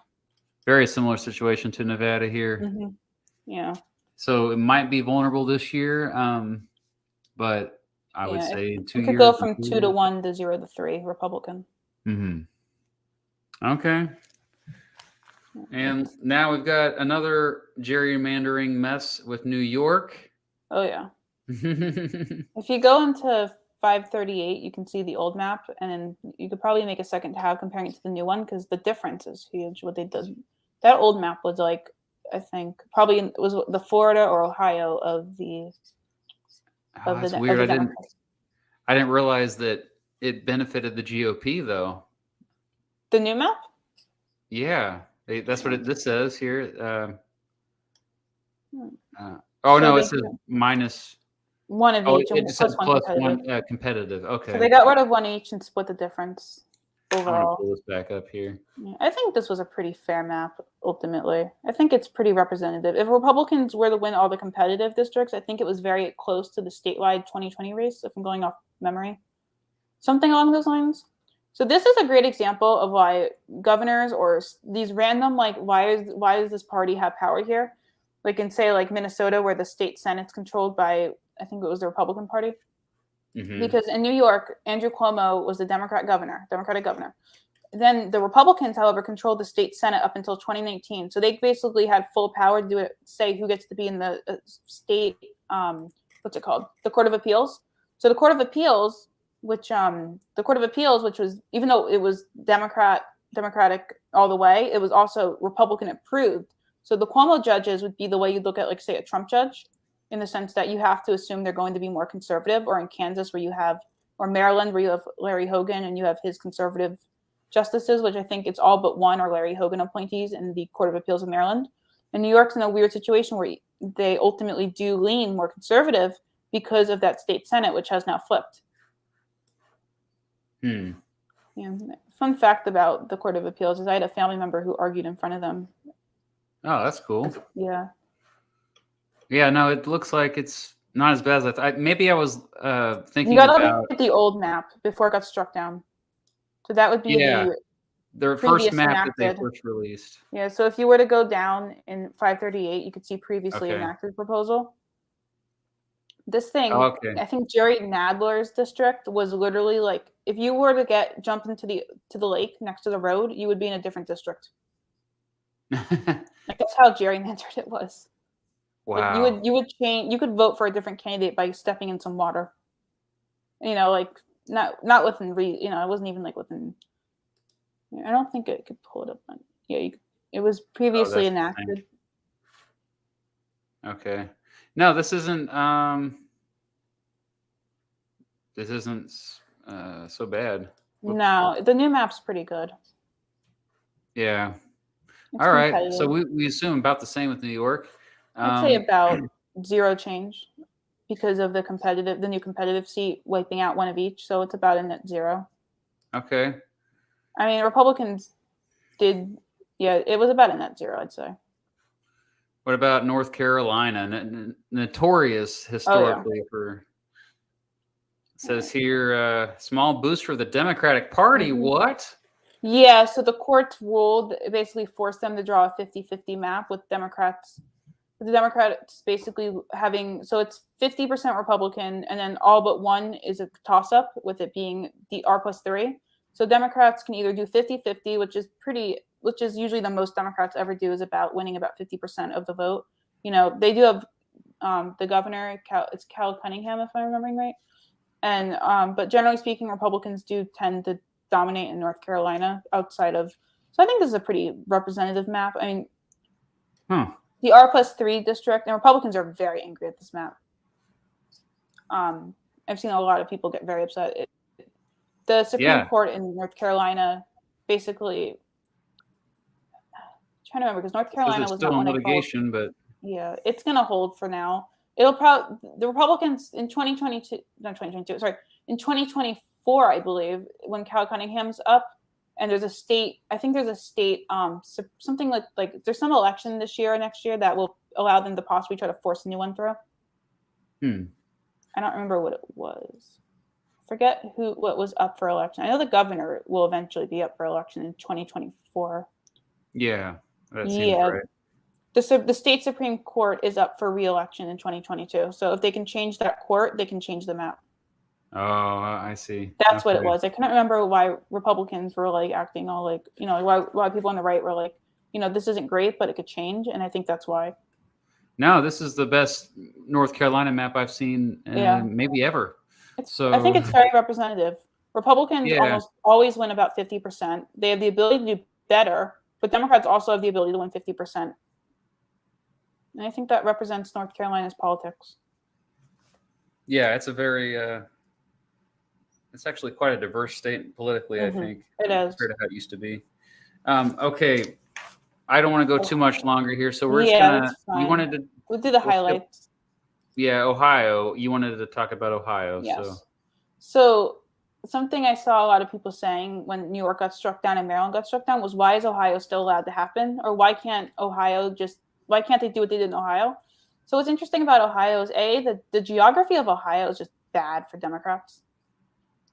I mean, you have Cleveland and you have Columbus, and that's pretty much Cincinnati. it. And Cincinnati, thank you, Cincinnati. I don't know why I forgot Cincinnati. So you can get about 3 or so, and then from there, it's a struggle for Democrats to try to get more. And what doesn't help is so in Ohio, and I read like an entire amendment to try to figure out what was happening for my video. So what happened in Ohio was a commission makes the map. However, if it breaks the law, the Supreme Court of Ohio can't replace it. They can only veto it. So the commission could just keep sending the same map over and over again. And the Supreme Court can't do anything but say no. Eventually, the primary date got too close. And what could the Supreme Court of Ohio do? They can't delay it. That's just apparently not something they're allowed to do. They can't replace it, and they can't. So they just had to accept it. They were forced to, or else there'd be no election. And because Ohio lost the seat, they couldn't use the old maps because someone would be floating in the middle of nowhere with no representation. So it was a very complicated loophole. And O'Connor is up for real. I think Sandra, is her name Sandra? It's O'Connor. Justice O'Connor in Ohio is up for forced to retire because of her just term limit. So Republicans are going to try to flip it with a more favorable Supreme Court justice and hope to try to get something, maybe not this map, but something that's favorable passed. I'm surprised that they put in Ohio's first. They put Steve Chabot in a D+3 seat. I mean, all of Cincinnati's in there, and then they kind of added in some other areas. Oh yeah, I mean, Ohio lost a district because their population has not been growing much at all. And I kind of expected this, to be honest, a small boost for the Republican Party. But yeah, like, it's clear that it's more sneaky, I think, this time around. Like, yeah, they didn't split up Cleveland 2 ways. They didn't. Not Cleveland, sorry. They didn't split up Cincinnati 2 ways like they did before. It's still just mostly district. Packing them in there. Yeah, pretty much. They did it differently, but it's still pretty egregious. I mean, Tim Ryan's not going to be reelected. He's in an R+19 district now. Well, he's running for Senate. He's going to have to move to the 13th. Yeah. I'm not sure. All right, so then that's going to be that competitive either. I don't either, but that's going to be a loss unless they can try to win the 13th. But I don't think. I honestly, wow, Jim Jordan is in a +40. That's crazy. Yeah, what was he in before? It was 39. So I don't think Jim Jordan's too concerned about changes this year. Yeah. Yeah, Democrats could potentially only hold 2 of 15 in a state that votes 55% Republican, which is kind of crazy. Oklahoma, we could probably skip. Okay, yeah, it's pretty much. There's nothing really there. We could Oregon. I mean, there's not much to say. It's a pretty decent map. It's a little more Democrat favored with how they drew the 6th, but they also gained 1, so they gave it to the Democrats, which makes sense because that area is the area that's growing compared to Oklahoma. They made the Oklahoma City district less competitive. That's a big deal. I didn't see that. Oh yeah, you're right. They did. But you said Oregon, maybe there's a slight advantage for Democrats. Yeah. Yeah, they got an extra seat and they gave it to the Portland area, which makes sense because the area that's growing. They split Portland 3 ways. Mostly coming 4 over ways, here. actually. I think they split it 4 ways. Man, they made the 2nd district even bigger. Yeah, seriously. Oh, they got Bend because they wanted to make Bend. They know there's lots of Democratic voters there, and that was part of the. Now it's more competitive. Okay. Yeah. So maybe a small boost. Pennsylvania, my biggest gripe with is the 17th district. I guess if we're 17th, where's that one at? That's Pittsburgh, Connor Lamb's district. Not that he's running again. It used to be they kind of like pushed it more into the suburbs, which is a little like it's not that much different, but you can kind of see they pushed it deeper in. If you look in, you might want to use the other site. That's probably better. So if you zoom in on the Pittsburgh area, it's So very this is the subtle. old one. That's the new. Okay. Yeah, so that's like, and I go to school in Pennsylvania, so that's been kind of like bothering me that they kind of pushed it deeper. But on the same side, if you go to the east, you can see they changed the Susan Wilde's district. She would be where in the Allentown area, the Lehigh area, and they changed. Let me see. They made Brian Fitzpatrick go from a D+1 to a complete toss-up, and they pushed They sacrificed Susan Wild and made her go from toss-up to R+4. So Republicans ultimately net about 2 and potentially lose about 1. So it's ultimately a gain for Republicans, even though they lost a seat that leaned towards them, if that makes sense. Yeah. Because wait, what's the one that you were mentioning just now? Which district? so the first, which is Brian Fitzpatrick on the right. Brian Fitzpatrick on the top, yeah, right there, or up a little. There it is. There it is, yeah. Okay. So Brian Fitzpatrick, he went from a D+1 to a toss-up, complete coin flip, and then Susan Wild of like the Lehigh, Allentown, that whole area went from a toss-up to R+4. So Republicans ultimately got 2 seats more Republican, and had 1 seat move away, and then 1 seat just got deleted. So I think Republicans, it kind of cancels each other out. Yeah, it kind of like ends up being like it changes. Republicans lost 1, but they also got more competitive in 2. 2 of them got more competitive. So ultimately they kind of, but then 17. So it's kind of like no partisan wise. I think it's pretty fair. Nothing really changed too much. Yeah, I would say it ends up kind of evening out. Rhode Island, we can skip. That's not even. Yeah. That's never going to be. I don't think you can even draw Rhode Island competitively. South Carolina, anything here? You have that, once again, you have the 2 cities kind of like linking up, and then, right now, Columbia's outside the district, actually. Shout out to Ian, who I got a visit with recently, and from Columbia. He does say it's a really interesting way they draw around Columbia. So I'm going to zoom in on Columbia, actually. We didn't do Texas yet. People are saying, why did we skip Texas? We didn't skip Texas. Did we skip Texas? No, crap. No, we haven't missed it. We didn't miss it. Don't worry. We still okay. I was going to say, T is after S. Come on, folks. I was going to say, your chat is interesting. Yeah, Columbia here is interesting because you got, this narrow band here. Clearly some gerrymandering going on. They're trying to make a VRA district while also only having to make 1. They obviously don't want to have more than 1 Democrat leaning district. Yep, they could easily have 2 and they only have 1. They want to have 1 and they want to meet all the rules and call it a day. And it wasn't too much. Looks like the changes aren't too dramatic from 2020 or the. It looks like it's mainly. They just kind of moved things around in the Columbia area. They made small adjustments, but nothing like super different. Just in the Charleston area changed, though.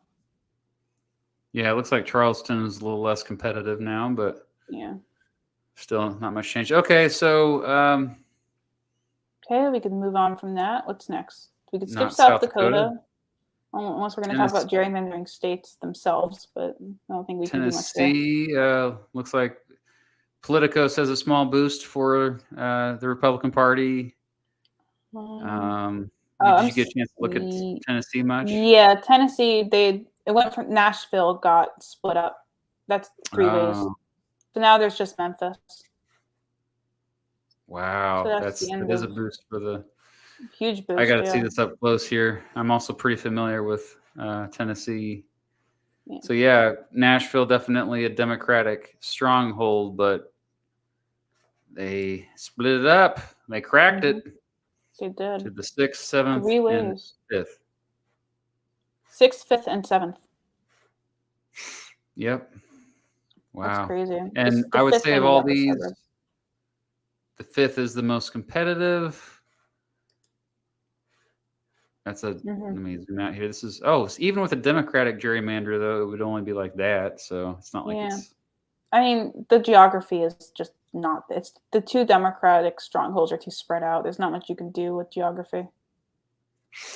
Yeah. Otherwise, you're going to end up with these massive stringy districts, which I guess you could try to go for, but Tennessee, though, is rapidly changing as far as it's one of the fastest growing states in the country. We're seeing people from all over. So that, I don't know, this could be another wild card. It could. In like 2030, 2040, you could see like maybe 2 Democratic, I don't know, 3 Republican, and a few toss up, something more competitive than this. Yeah, it is. I mean, you hate to see cities broken up like that.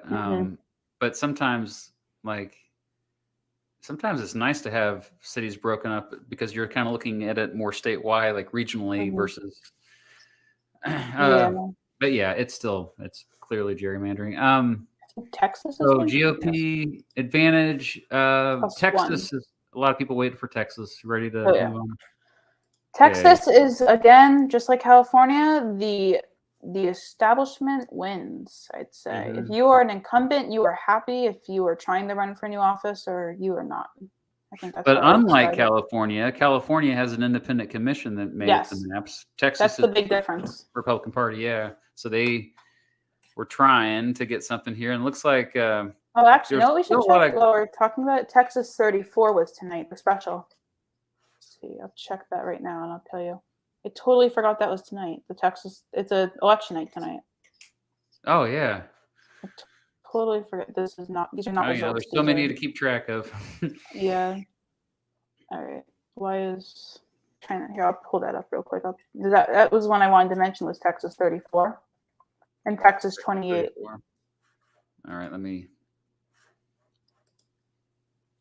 Looks like the Republican won, and the Republican won in 34. Yeah. So Republicans, was this a flip? I think it was. Yep, it was a flip. Republicans have flipped a seat in the House of Representatives tonight. The former representative there was Representative Fileman Vela, a Democrat who resigned from Congress in March. It has just flipped.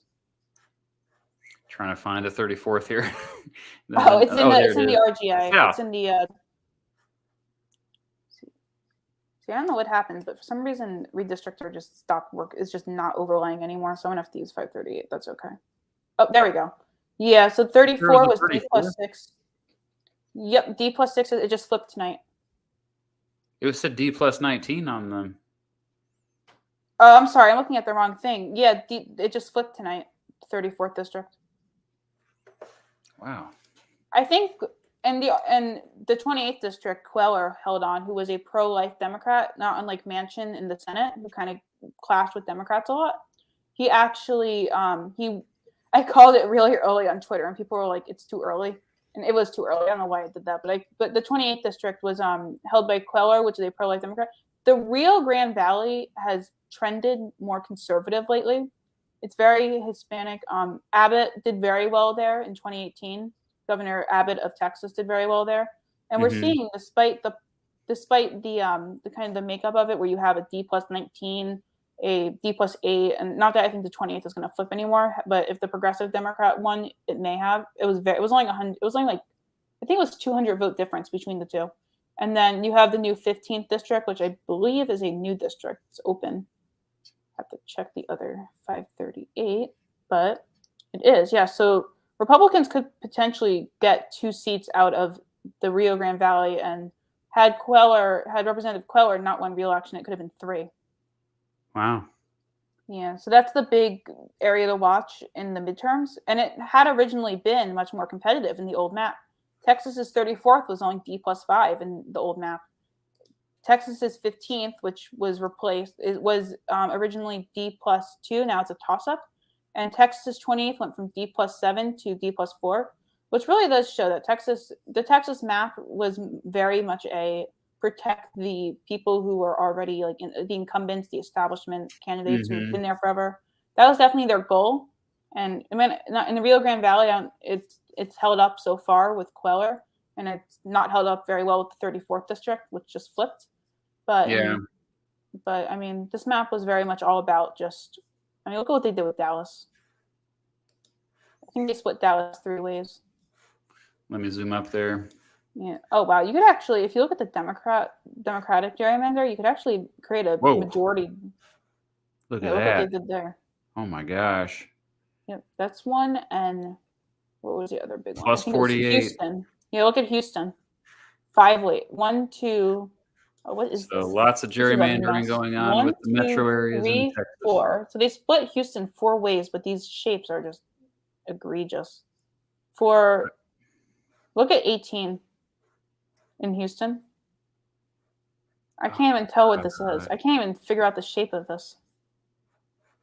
I mean, It is a lion. Yeah. It looks like the mane of a lion. Yep. Or no, this is the mouth. Yeah, I would agree. A lion. I mean, this is how do you draw something like this and justify this? I mean, this thing wraps around. Well, we're not going to say what that it looks like.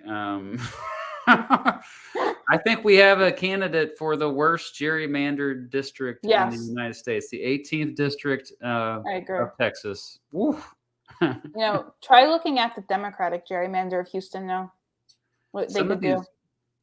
Districts are kind of perverted, Texas. Mm-hmm.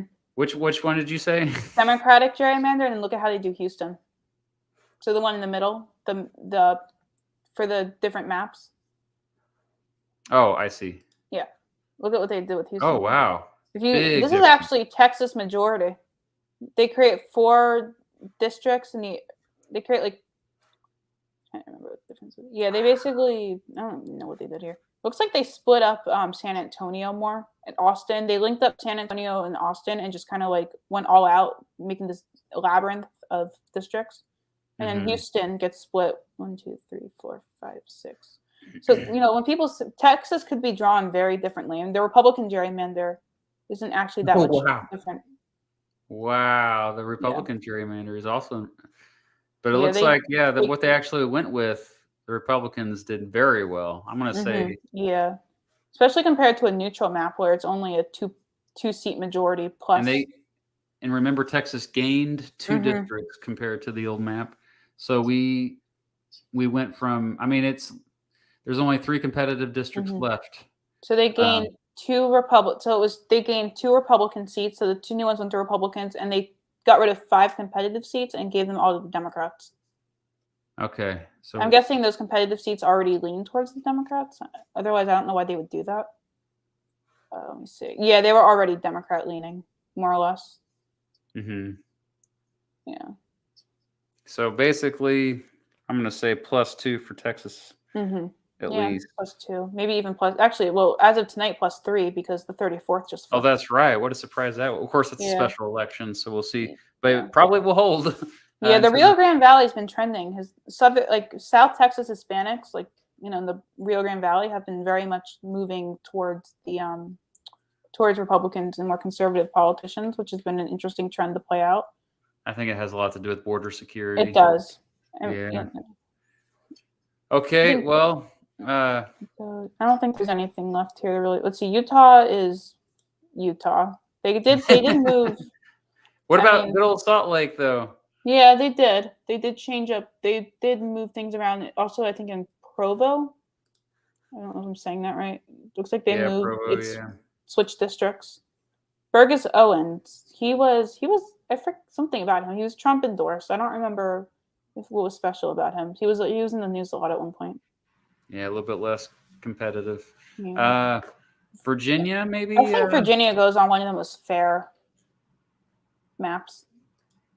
With ultimately it can go 6-4, which I think is pretty representative of another Virginia. Nonpartisan process, independent commission. Yeah. But Republicans can in theory still do well in Virginia. They flipped the assembly, they flipped the governor, and they got very close in the state senate. And it may flip, it may not. But in 2023, but it's definitely a state where Republicans can do well on the state level, even if they can't do well on the national level. And I think this map represents that fact. Yeah. It gives equal opportunities for both types of power, types of party influence and power. Mm-hmm. Washington was another pretty fair map.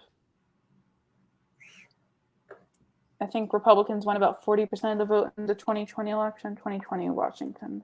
Man, a lot of these are still in litigation. I'm amazed how long it's been going for some of these states. A lot of these go in litigation, but like nothing acts. But they're not like truly like how do I say it? They're just kind of sitting in court, but they're not, but the court's just not ever going to really do anything with it. Like they're just kind of sitting there. So in 2020, Donald Trump won 38% of the vote, and Joe Biden won 57%. In 2016, Secretary Clinton won 52% of the vote, and Donald Trump won 36.83% of the vote. And I think that represents about this map. Republicans can win up to 40%, but not always hitting it. While Democrats are pretty much guaranteed to win at least 50, maybe even 60. Yeah, not that much of a change. Yeah, I think this is a pretty fair map. Washington's 5th is one to watch in the primary. Or was it Washington 5th or was it Washington's? What was it? I forget. There's some primary candidate who I've heard a lot about. And then is there anything left after that? West Virginia, which even the Democrat gerrymanders for it when they were proposing maps were Republican. To Republican, safe Republican. It's West Virginia. What are you going to do? You can't do anything there for Democrats. I think Wisconsin, I remember, it's judicially run, but still, I thought I heard it was benefiting the Republican Party more, but maybe not. Wisconsin. It's pretty similar to. I gotta find it now. Wisconsin Republicans control the assembly. They control the Senate. I want to say they control the Senate. I know they control the assembly. They do not control the governorship. Still supposed to be judges that are determining. So maybe that explains why it's not too controversial. So I think the map's pretty decent. This map looks, when you compare the results of presidential elections, it looks like it's a Republican gerrymander, but you have to remember when looking at these that within the state itself, like state party power, Republicans are very powerful within the state of Wisconsin.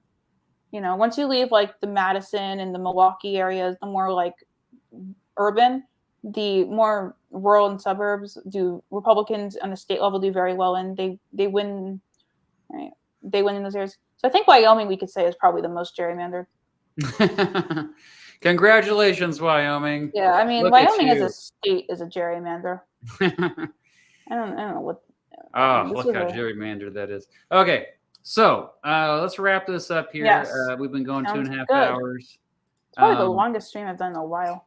Yeah, these things always go longer than I thought. That's why Ethan couldn't last. I'm sorry. And I wanted to get his final take as well, but maybe he can just comment later on. Yeah. But overall, who do you think has the bigger advantage in the House of Representatives, at least?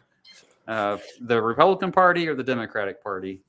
So I think back in January, February, all you saw in the news was the Democratic Party has made gains. Republicans are losing redistricting. Republicans lose in North Carolina. Republicans lose in New York. Republicans lose in Maryland. So on. Then you get into March, and suddenly Maryland gets taken down. Suddenly, we're in almost May now. New York's gone. Florida gets passed.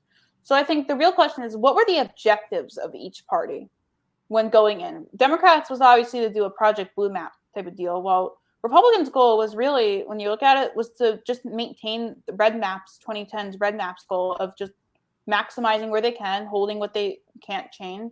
And we saw them do that. I mean, they maxed out in areas like Arkansas. They added another district. Iowa, they adjusted it, make it more winnable. In places like, in places like New York, they were able to stop a Democratic gerrymander. Same with Maryland. They were able to make it either more competitive or hold the line. Florida, when we all saw Florida. Same with Texas. I mean, their goal wasn't to maximize gerrymandering to the full extent where it would be like true. In some areas it was like Florida and Ohio, but in other areas it was just to maintain what they already had, and that's what they did. I mean, look how many states did we look at? And we said nothing really changed. I mean, Tennessee, they got one out of it. And Kentucky, I think they changed literally nothing. It was very small. It was just the Lexington district. I mean, Republicans, I think, except now with Louisiana, maybe not, because Republicans had netted 0 seats. They didn't lose one, they didn't gain one. However, Louisiana of all states might be the ones that cost Republicans their no change streak. However, the Democratic Party, they were the big winners at first, and then they fell flat. They lost New York, they lost Maryland, they lost Ohio. The Democratic Party, they keep trying to be the good guys. Mm-hmm. You know, they with try to outlaw these independent gerrymandering. commissions. You know, that's New York had an independent commission, and then but what's interesting about New York is they kind of set it up to fail. So then they could say, "Well, we tried," and the state legislator can say, "All right, our turn." Brilliant. So New York's an interesting case, but yeah. And then even when the Democrats, like in New Mexico or Nevada, they try to make a map that will do well in the future, they still have to deal with the fact 2022 is not going to be very good for New Mexico in the sense that the first New Mexico's, was it the second or the first? New Mexico's second probably won't flip this year. In Nevada, they're potentially going to end up losing more this year. They'll end up gaining it back. They just need a D+3 in that neutral environment. But I mean, I think ultimately the real answer when you have this is no one wins. No one's won this. That's a good answer. That is, that's but I think when we're looking at this, and I had tweeted back in like February, and I put a map up, and it wasn't done yet.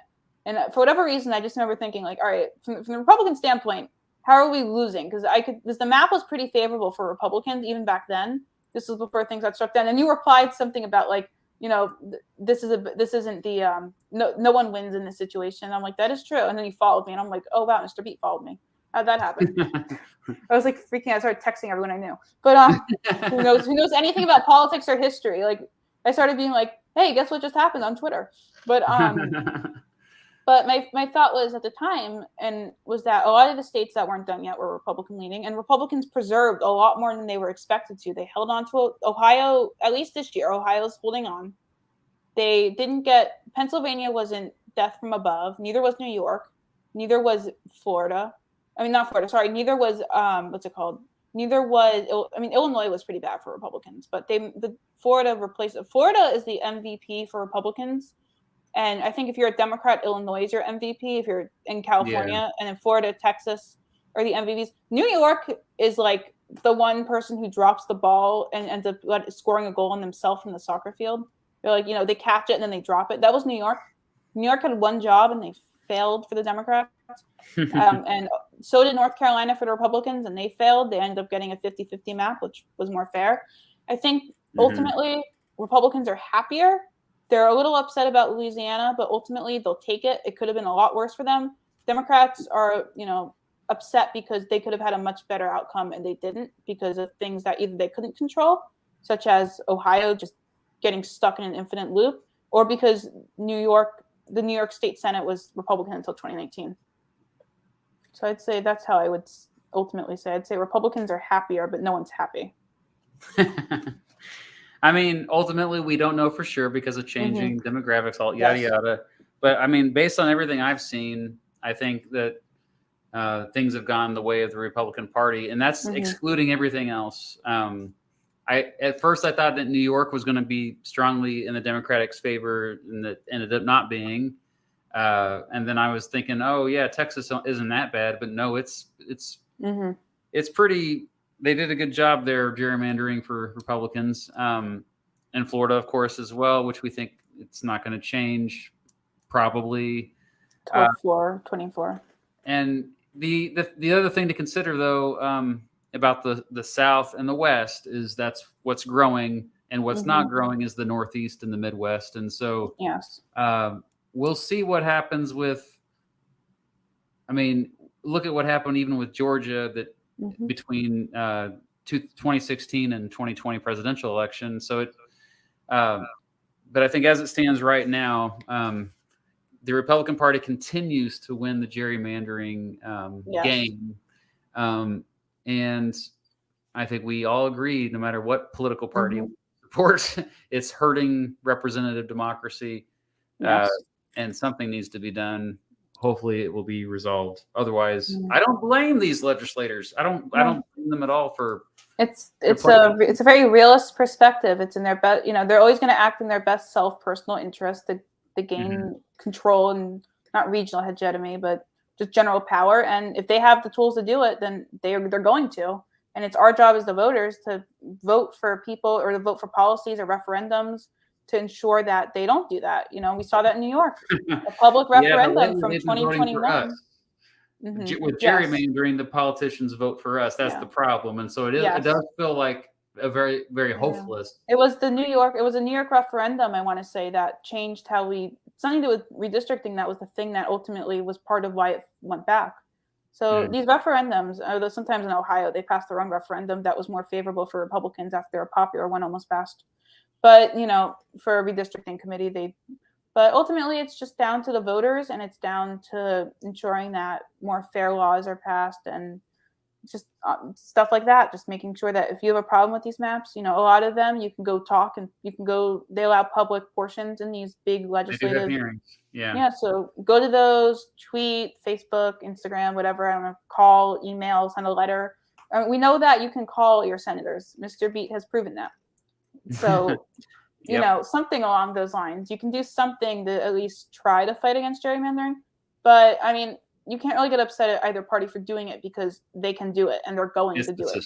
Yeah. It would be irrational for them to not try to gain power. You have to take, you can only take, the only way to take away power is to take, the only way to stop the spread of power is to take it, or to take over of power is to take it, I guess, like to stop them from using the power that they have, because we see what they did in Illinois and Florida. And for those wondering, there are solutions. There are mathematical, there's algorithms that you can put in place to make districts more fair. I'm not very good at math, but I can maybe I'll put some links in the description because there's dorks out there who have offered solutions that politicians have just ignored, because why would they pay attention to that? You could also do it. You could do it. What's the term? You could do it parliamentary style, where you could do it in each state, do a popular vote, and then you could still have districts.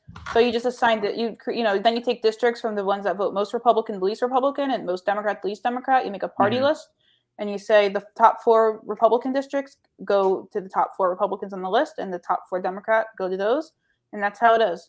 And I think you probably do a video on that, actually. Yeah, that's my personal solution. I would say you have districts, but it's based, by voting in a district, you're voting to make your district more Republican or Democrat. So you get to choose what you're represented by. But by voting in the national vote, the popular vote of your state, you're also getting to choose how Republican or how Democrat your congressional makeup is. So if your district votes, say 51% Republican or Democrat, and Democrats are Republican, and you're the 51%, if you're the whatever percent of the popular vote, then you could ultimately be the one who gets that seat.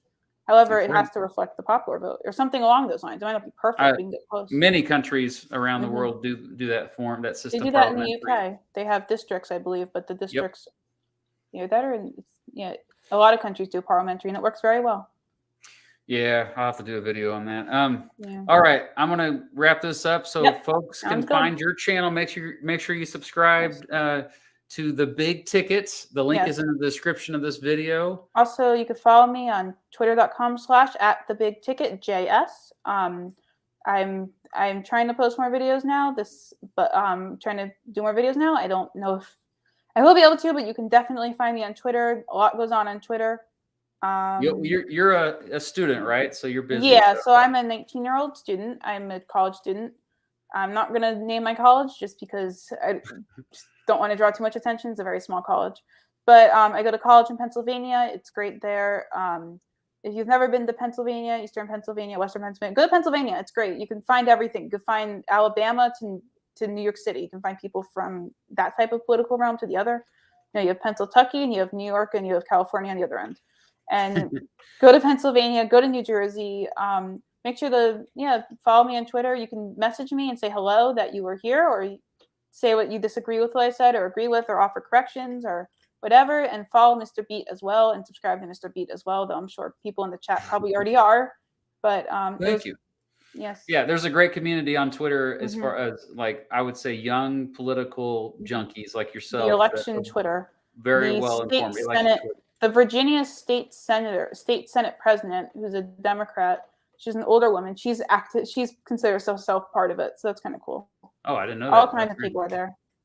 Yeah, definitely. All right. Well, everyone, thank you for watching, sticking around, and have a wonderful evening. It was good to see everyone, and have a great night.